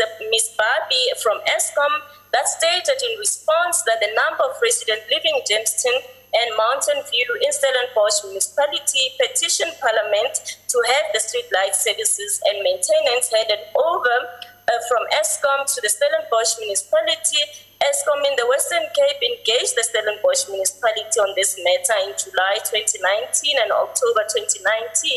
Based on the request from the municipality, both Eskom and Western Cape and the Stellenbosch municipality agreed in principle that a pilot in Jamestown will then proceed after verification of assets ownership and after an asset walk down had been done. This was then confirmed in the meeting of 4th of October 2019. However, due to COVID-19, that request could not take over and then it would later in 2020. The committee observation is that the in-principle agreement between the parties on the matter and that pilot was due to implementation on 1st April 2020. Due to COVID-19 pandemic, there was a delay in the implementation of the transfer. There was no resistance from either the parties, and it was perhaps premature to petition the National Assembly at that stage when the parties concerned had not reached a deadlock. The recommendation, therefore, is that the Minister of Public Enterprises should ensure that Eskom reconvenes these discussions with the Stellenbosch municipality in order to expedite the transfer of power, supply and maintenance to of the street lights to the residents of Jamestown, to the Stellenbosch municipality itself. Therefore, the report should be considered. I so move. Thank you so much. Thank you, Honourable Member. I now recognise the Honourable the Chief Whip of the Majority Party. Thank you, House Chair. House Chair, I move that this report be adopted by the House. Thank you very much. Thank you, Honourable Chief Whip. I will now recognise parties wishing to make a declaration. The Democratic Alliance.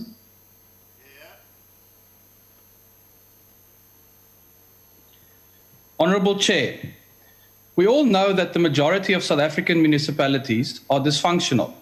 Decades of cadre deployment and corruption have robbed most local governments of the skills and resources they need to build thriving communities. But we must never lose sight of the fact that there are some important exceptions to the decline, where officials are appointed on merit and where corruption is not tolerated. In fact, we should all be actively promoting and learning from the municipalities that move their communities forward despite being held back by a failing national government. Dozens of DA-run municipalities are singled out every year by the Auditor General and other agencies as bright stars in a dark universe. En Stellenbosch munisipaliteit is een van hierdie heel helderste sterre. Onder die leierskap van DA burgemeester Gesie van Deventer en haar span word hierdie munisipaliteit jaar op jaar uitgesonder as een van die best regeerde munisipaliteite in Suid-Afrika. Just last week, the municipality's new wastewater treatment plant won the Consulting Engineers of South Africa Award for Best Project. However, like many well-run DA municipalities, Stellenbosch, Franschhoek and the surrounding communities are being held back by the failures of national government. Electricity provision is one of the most prominent examples.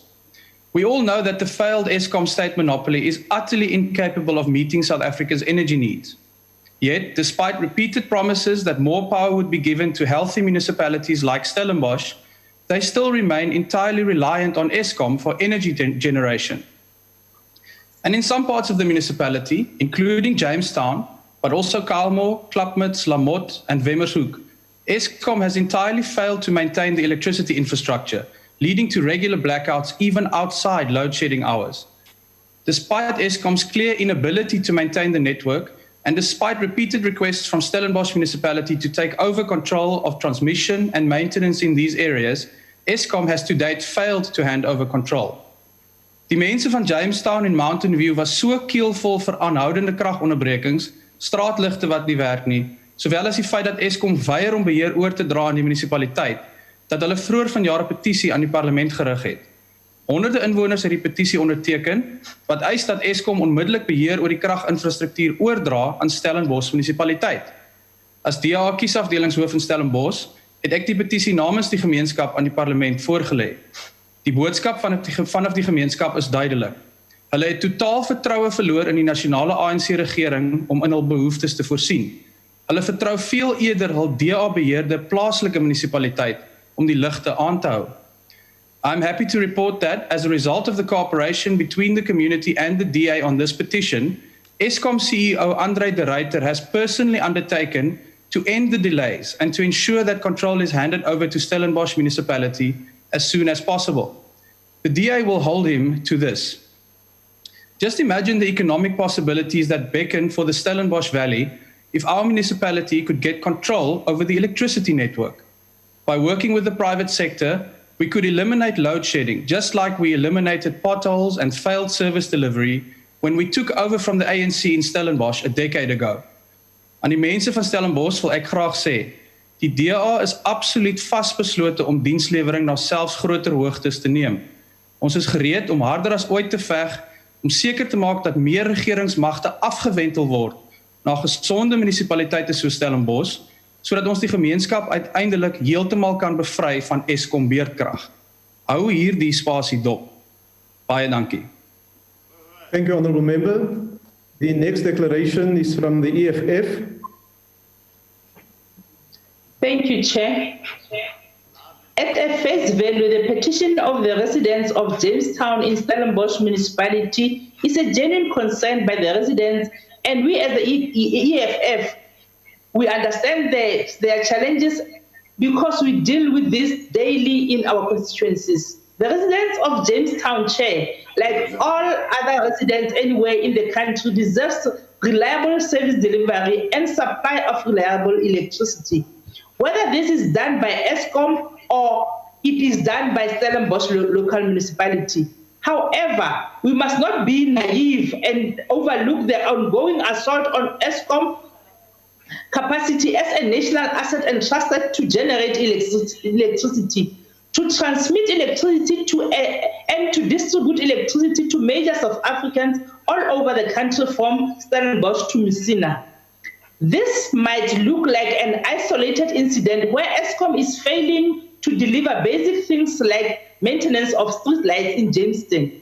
However, Chair, we can tell you now that this is like to form part of a well-coordinated attack on Eskom, and the objective is to leave Eskom without any capacity either to generate electricity, maintain transmission lines, or to be a credible and reliable distributor of electricity. This will entrench independent power producers and the purchasing power agreement that are already taking over.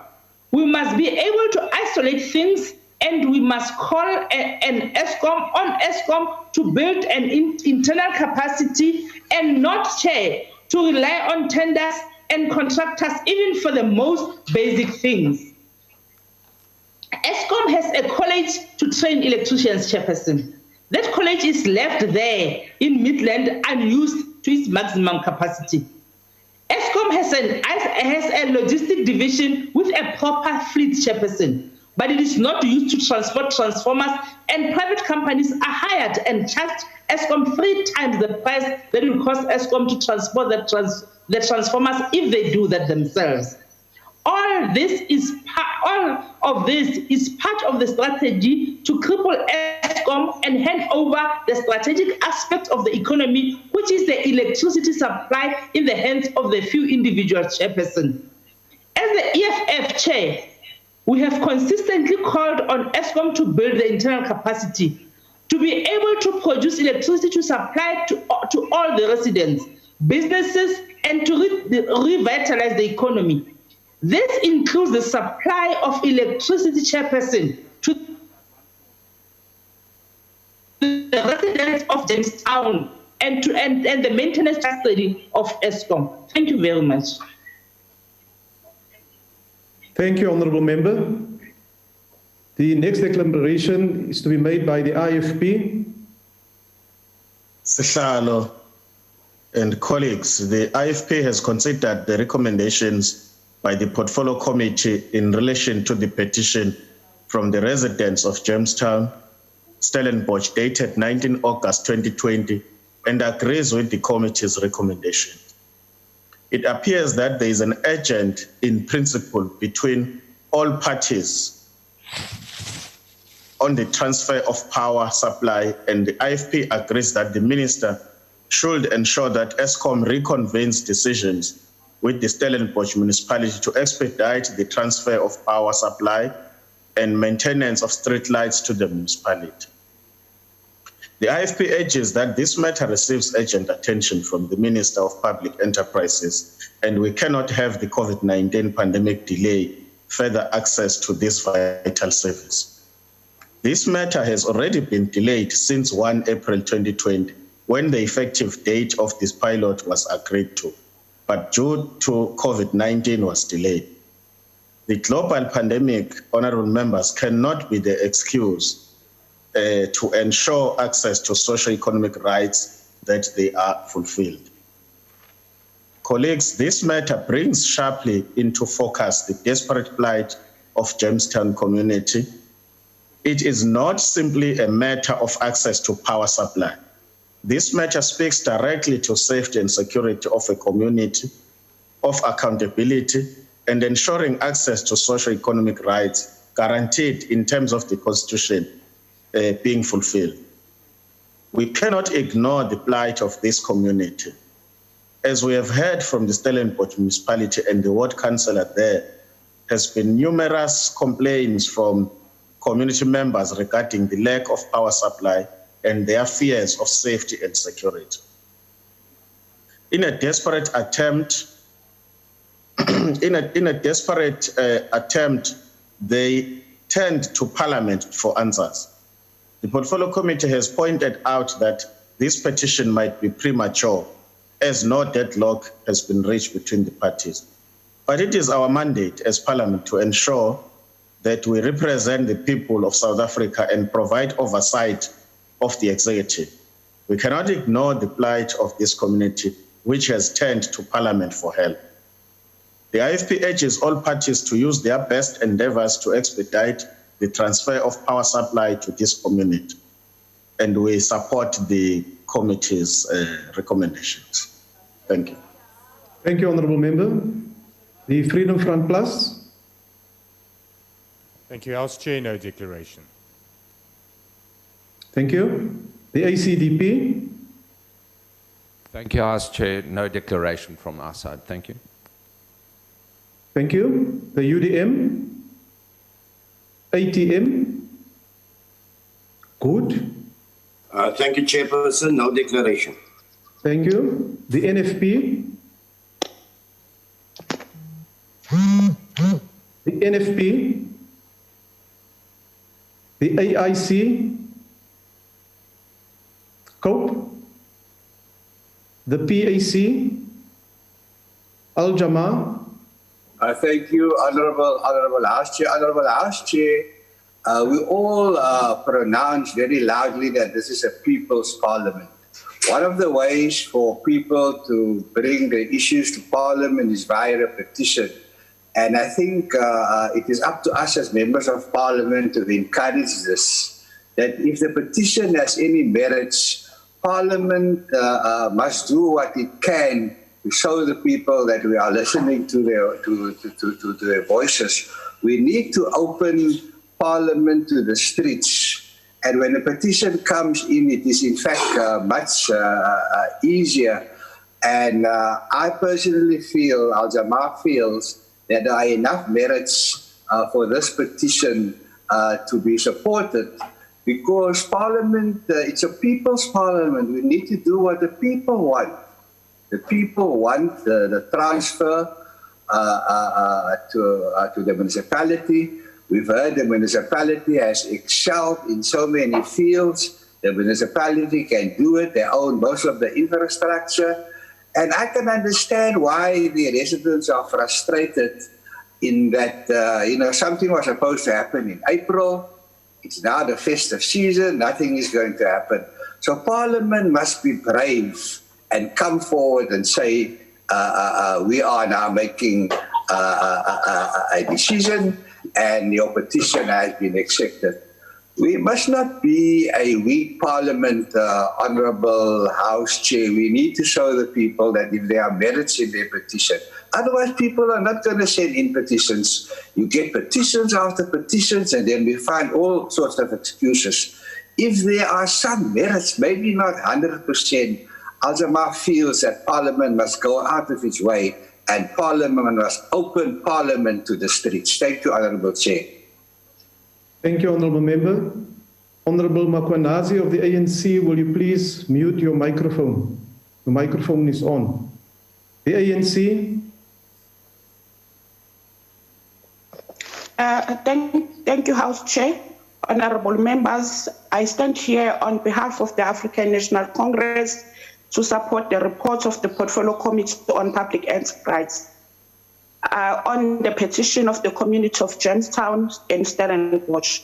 The community petitioned the National Assembly to intervene in ensuring that Eskom hands over the power of supply and maintenance of streetlights in Jamestown and mountain areas to the Stellenbosch municipality.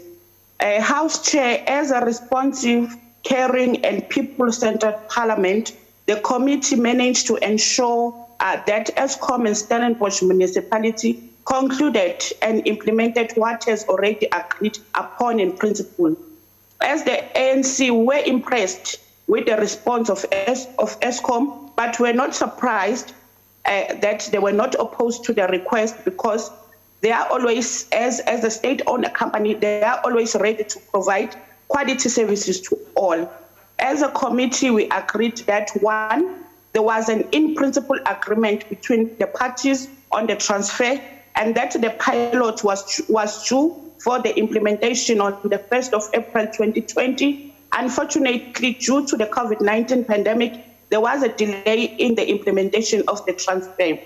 Secondly, there was no resistance, Honourable Chairperson and Honourable members, from other parties. It was perhaps premature for the petition to the National Assembly at the stage where the parties concerned has not reached any deadlock, but only the chief party politics, especially from the DA. As the African National Congress will continue with the public participation principles, which is to educate on services that are provided, consult with the people that are receiving the services, so that they always get the services with all the integrity that they deserve, involve all the participants, and partner with all the stakeholders that are involved. House Chair, the ANC support the report and appeals to the House to adopt the report. Thank you.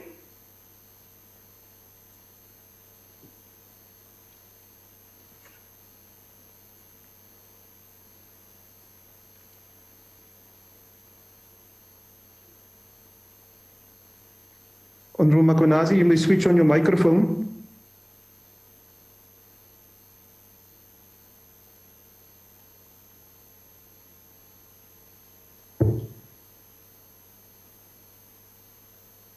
Honourable Makwanazi, switch on your microphone, please.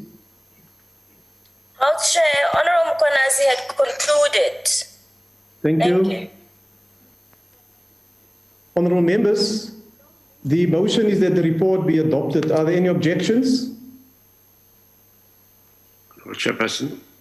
Yes, Honourable Member. I think that was the last speaker, Honourable Chairperson. Yes, I'm asking for objections. No, we couldn't hear you, Chairperson. Yes, my apologies. I say the motion is that the report be adopted. Are there any objections? There's no objections. The report is agreed to. House Chairperson? Yes, Honourable Member.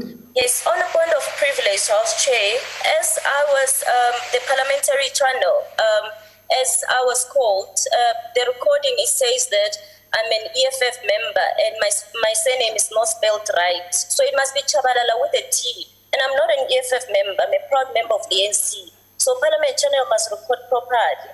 So I thought let me raise that, Chair. Thank you, Honourable Member. We've had a few challenges also with the administration around these sittings, and it is something that we will take up with the Secretary to the National Assembly. It is not correct. When people sit and work, whether they are working remotely from home or not, they must give due attention to what they are doing. It's unacceptable and it must be corrected. The Secretary will read the last order of the day.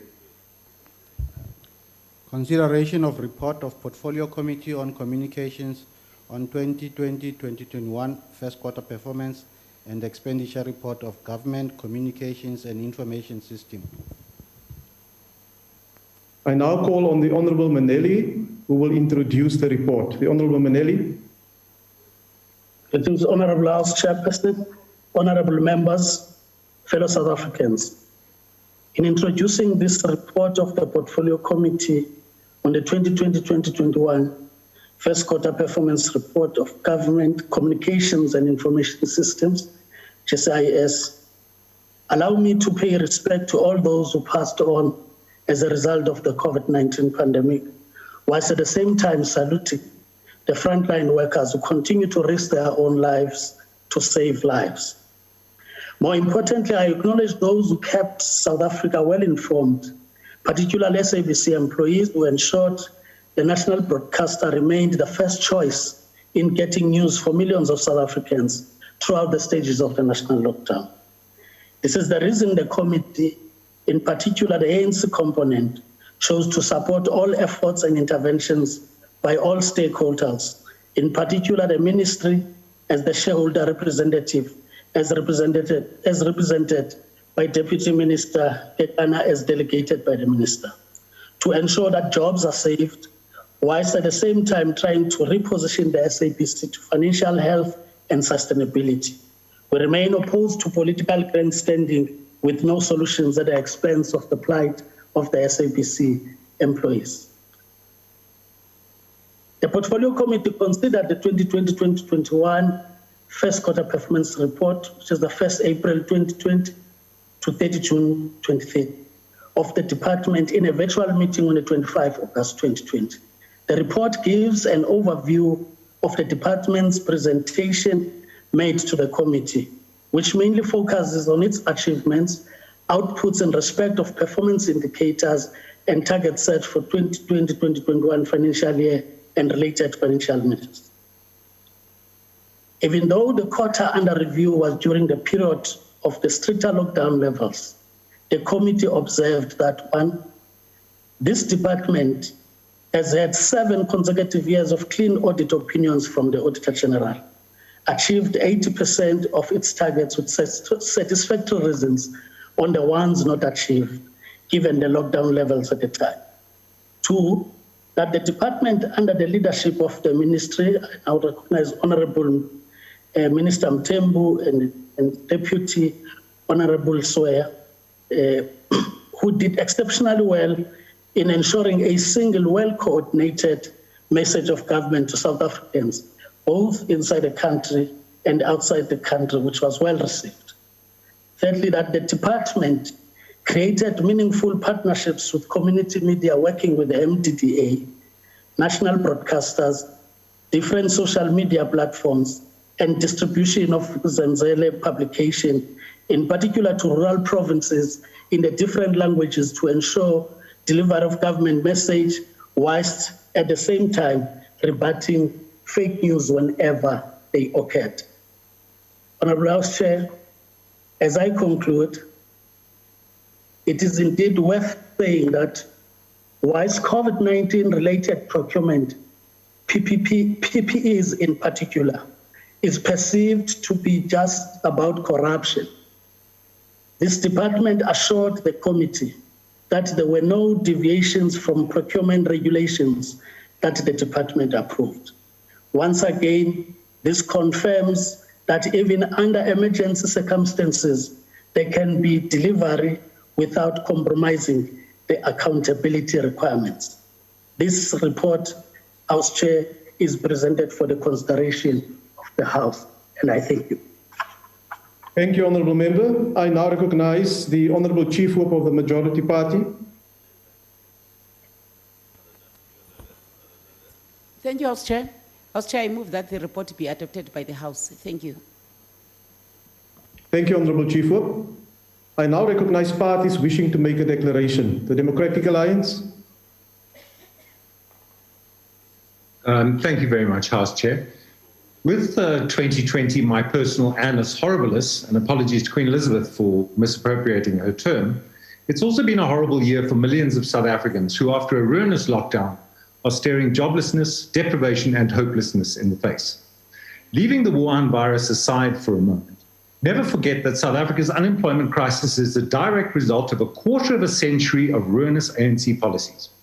The EU, our biggest trading partner, recently confirmed what the biggest obstacles to investment and growth are in South Africa. I won't repeat them here other than to say race-based classification should have died with apartheid. We see the endless stream of entities that appear before the committee to table their reports. Appearances by SOEs like the SABC, the South African Post Office, and CETA demonstrate the problem facing our country. Board instability, conflict between the minister and the entities, between the minister and the board chairpersons, poor audit outcomes, inadequate reserves, negative cash flows, fruitless, wasteful, and irregular expenditure, running into hundreds of millions, demoralized staff. The list really is endless. And then there are those entities that stand out, not only for the efficacy of their programs, but for tight financial controls that inhibit corruption and maladministration. It is these entities that report clean audits and, for the most part, a satisfactory level of services to our people. With this in mind, the report on GCIS makes for very pleasant reading. In the middle of the COVID crisis, the GCIS, in completely uncharted territory, and as we haven't had a national crisis of this sort before, managed to operate effectively, communicate the necessary messaging from government, while still continuing to carry out their ordinary mandate of normal government communications. The contribution made by community media to free and diverse media environment cannot be underestimated. Yet it is these small newspapers, magazines, radio, and TV stations that have suffered the economic brunt of the coronavirus the most, and whose survival is most at risk. The support rendered by GCIS to this critical media sector is therefore welcomed and much appreciated.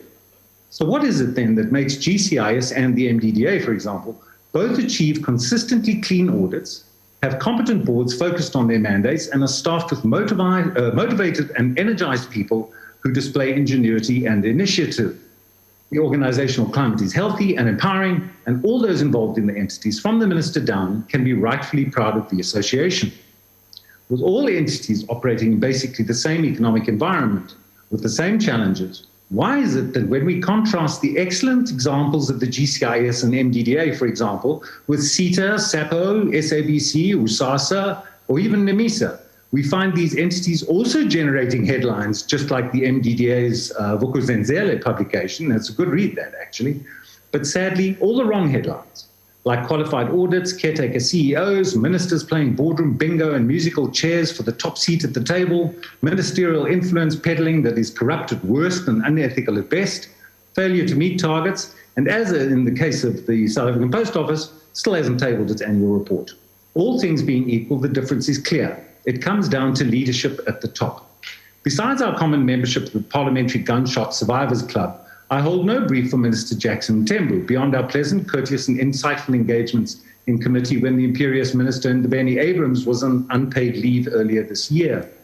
And it's here, at leadership by example level and personal integrity, that the contrast between Minister Mthembu, who is responsible for leading a smaller but very clean and effective portfolio, and Minister Ndabeni Abrams, whose poor leadership is reflected in the dismal performance and results of the huge entities reporting into her, becomes clear. I've never read of Minister Ntembu going head-to-head with staff executives or directors of the board. There isn't a whiff of corruption around GPS, not even during PPE procurement, where so many have been found with their fingers in the food parcels. But let's give credit where it's due. Minister Ndabeni Abrams did kickstart the spectrum auction process, and South Africa salutes her for that. She also issued the directive for the long overdue rapid deployment guidelines, another success. But sadly, that's where it stops. So today, I have a suggestion for His Excellency, Matamela Cyril Ramaphosa, and I hope you had a happy birthday, sir. And yes, we know you don't take advice from the DA, but just listen up for a minute. It's time to shuffle the deck chairs on the Titanic. The Communications and Digital Technologies Department needs a firm, competent, experienced hand at the helm, because digital icebergs are looming large in the waters ahead of us. South Africa doesn't have the luxury of time or money to keep incompetent ministers in critical positions, especially in the vital telecommunications landscape. Why not allow Minister Ndabeni Abrams to swap roles with Minister Ntembu? She gets a couple of entities with a record of clean audits, and the department and us gets the knowledge, experience, and guidance of a new minister with a clean track record and proven leadership skills. It's a win-win for both of them, but most importantly, a win for the country, and we'll all be much happier. The DA supports the contents of this report. Thank you, Chair. Thank you, Honourable Member. The next declaration is from the EFF. Thank you, Chairperson. Firstly, Chairperson, we join other members of this committee in welcoming the appointment of Ms. Williams as the DG of the GCIS. Her appointment comes at a time when we need more than ever as a country an unapologetic commitment to women leaders in this country. The government communications information system is supposed to be a crucial cog in communicating government policy and programs, and it should be a tool through which the views of the citizens are relayed back to those who lead the state. The importance of this role is made ever so crucial today as we struggle with the corona pandemic. Nothing has shown just how disconnected the state is from the citizens as the inability to communicate in an efficient manner the state's response to the corona pandemic. The GCIS must therefore take this time to reflect. Is it really sound, for instance, to spend only 2 million rands on community radio stations while spending almost 30 million rands on billboards? Do you know which communication mediums have the greatest reach to the people you need to be communicating with? We have often argued here that a medium such as the Vukuzenzele newspaper could be used to communicate at a level far higher than it is currently being used for. It is still not reaching the most remote of rural areas, and it still does not allow for an effective two-way communication between the citizens and the state. That newspaper must be a medium for ensuring that even citizens' voices are being heard, and it must ensure that government is able to respond directly to those issues that are being raised by the citizens. The 750 million budget for GCIS cannot reduce our communications functions to mere media releases and press conferences. We definitely need to do more. So that is why we reject this report as the EFF. Thank you, Chairperson. Thank you, Honourable Member. I now recognize the IFP. Thank you, Honourable Chairperson.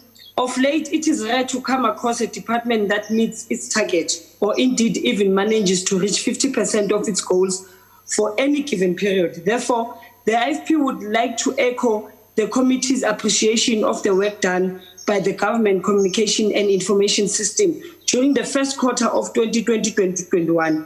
Despite the impact of the COVID-19 pandemic, rather than shrinking the work at hand, the department mobilized its resources and generated messaging was anchored on education and raising awareness on COVID-19 and health protocols that were required to be adhered to. This included the President's COVID-19 updates to the nation, as well as cluster media briefings paid for advertising in communication, in community radio, printing and digital media advertising, and face-to-face interaction with communities. During a period where accurate, credible facts about the coronavirus were one of the most powerful weapons in limiting the spread of combat pandemic, the importance of access to information cannot be overstated. It is further worth noting that of the 60 million allocated specifically for COVID-19 awareness, a sizable portion of the funds were allocated to community radio stations, community television and SABC radio and television channels. This was investment, as these channels are often the sole available means of accessing information for our fellow South Africans living in rural areas. Lastly, we applaud the department for its visible commitment to gender equality, with a staff complement consisting of 58% women, as well as the appointment of a female report. Thank you. Thank you, Honourable Member. I now recognize the Freedom Front Plus. Dankie, voorsitter. Voorsitter, is baie duidelik dat die regering se kommunikasie vermoë gefaal het tydens die Grendelstaat. Die manier waarop regulasies gekommunikeer is, was so onverstaanbaar dat baie mense in die moeilikheid beland het omdat hulle nie verstaan het wat die ingewikkeldheid van die regulasies behels het nie. Dit is 'n mislukking van die regering se kommunikasiedepartement en dit moet erken word, want dit het tot baie mense se moeilikhede en se probleme gelei. Daar was 'n totale wankommunikasie, teenstrydighede, ministers het gepraat en dan mekaar eintlik heeltemal teenstrydig ten opsigte van uitsprake en reëls en regulasies uitgelaat. Dit is 'n mislukking van regeringkommunikasie en daar moet kennis geneem word daarvan en dit moet verbeter word wanneer ons in so 'n krisis is, want die mense van Suid-Afrika was deur mekaar en het nie geweet wat aangaan nie. Ek dink nie. Thank you, Honourable Member. The ACDP. Thank you, House Chair. The ACDP will support the report. Thank you so much. Thank you. The UDM. ATM. Good.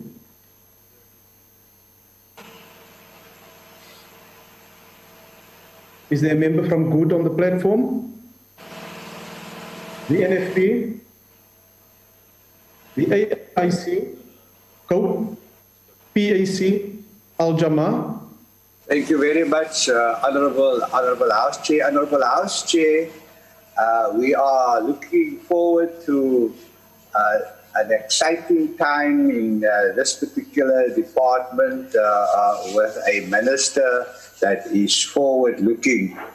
However, there are serious problems at the moment. We know that the department is battling whether to retrench or not. I just want to raise the narrative that there must always be alternatives to retrenchment.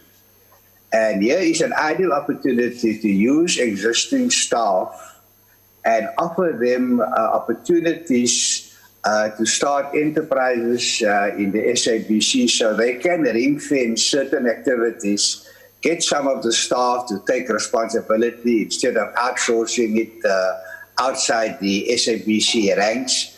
This will empower them, especially the women members, and they can then not only in future provide services for the SABC, but they can also provide services generally.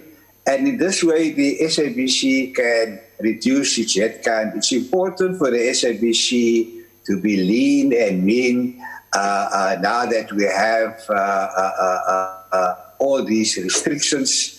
And therefore, Al-Jama will support this report in the hope that there will be creative alternatives to retrenchment and that there will be empowerment of women in the SABC instead of retrenching them, giving them ring-fenced opportunities.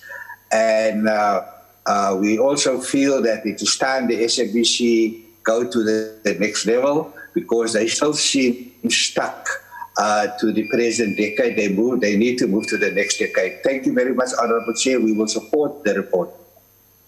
Thank you, Honourable Member. The ANC. Thank you, Honourable House Chairperson, the Chief Whip of the Majority Party, Honourable Ministers and Deputy Ministers, Honourable Members. I first want to welcome the presentation by the chairperson of our portfolio committee, who has introduced the report. Indeed, as the ANC, we believe that the GCIS is on the right track in terms of fulfilling its mission of delivering effective strategic government communication and proactively communicating with the public about government policies, plans, programs, and achievements. Communicating government achievements is essential in this day and age of fake news and alternative facts spread by people who society should expect better from. During the peak of the coronavirus pandemic, there were many attempts by some honorable members, particularly from the official opposition, who tried their best to attract attention by consistently releasing all sorts of misleading public statements. For instance, a tweet in August by DA MP Sivuyile Khwarube implied that Health Minister Dr. Zweli Mkhize had falsely reported in June that the facility in the Northwest, which was the result of a public-private partnership with mining company Royal Bafokeng Holdings, was nearing completion. Fortunately, government communication teams were wide awake.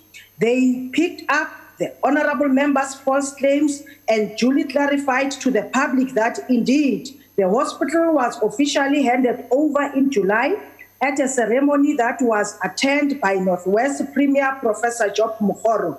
Can you imagine if there was no GCIS? The parties like the DA and their right-wing brethren in the Freedom Front Plus would have a field day with their friends in the media, rubbishing every ANC government program and belittling the good work of our officials are doing every day. Indeed, the report of the first quarter of the 2020 and 2021 financial year of the GCIS reflects an organization led by the steady hand of a black woman professional, the Director General, Ms. Pumla Williams. Malbongwe. As the ANC, we are unapologetic about our transformation agenda because unlike some parties in this house, they consistently recycle leadership. We embrace the principle of continuity and change, as well as intergenerational mix. Just to give some friendly advice to our colleague, Ms. Van Dam, as long as Helen Zille is still breathing, you will never see a leadership collective in your party that reflects demographics of South Africa. Zille will haunt your party until it becomes as pale and as male-dominated as the Freedom Front Plus.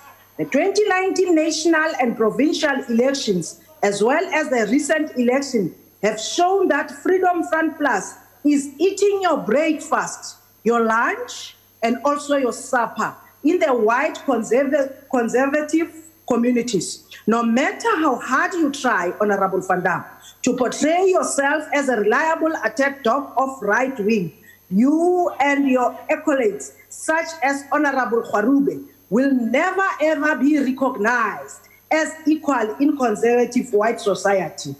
Only the ANC, its government, are truly non-racial, non-sexist in word and in deed. The ANC is among the leaders in the world in terms of extending access to government information and programs, including for people with disabilities, women, youth, and poor and rural communities. The performance of the GCIS during the first quarter took place during the declared state of disaster. The department was tasked to drive communication on COVID-19. All of us were glued on to our TV screens and radios whenever Minister Mthembu and his cabinet colleagues, such as Mama Nkosazana Dlamini Zuma, announced new regulations and measures to contain the spread of the virus, while at the same time opening various sectors of the economy.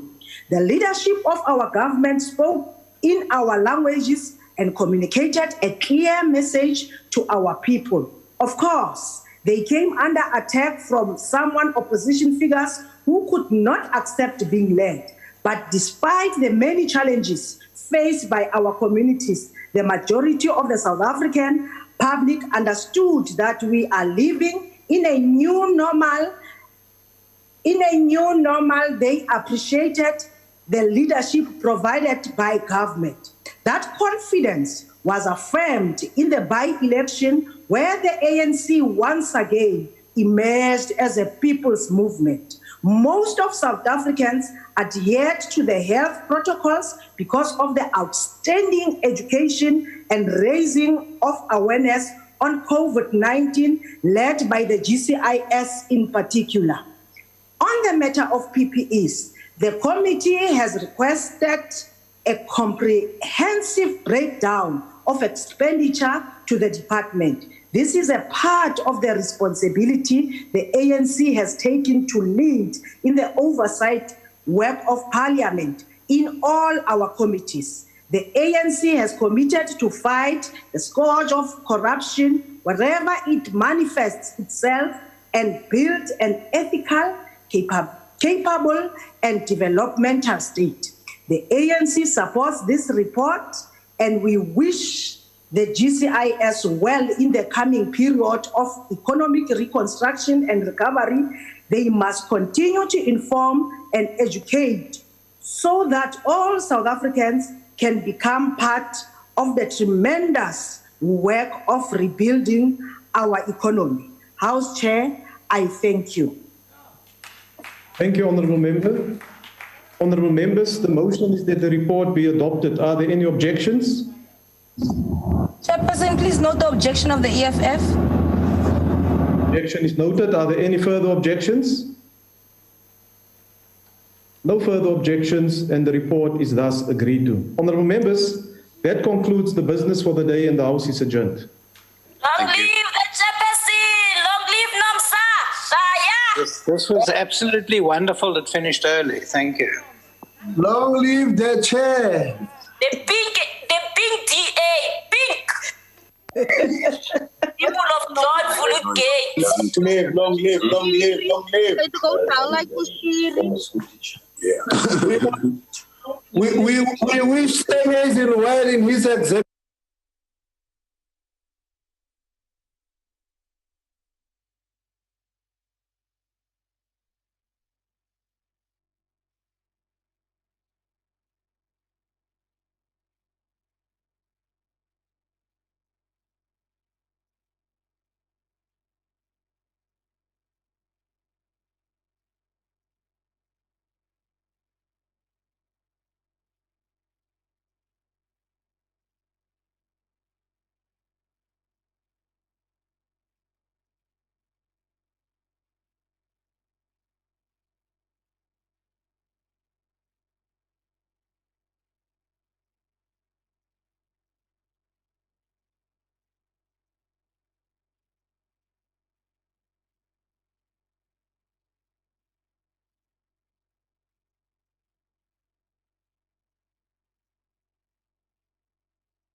He rabra if you now go ya ranger tsoro la tadi jora.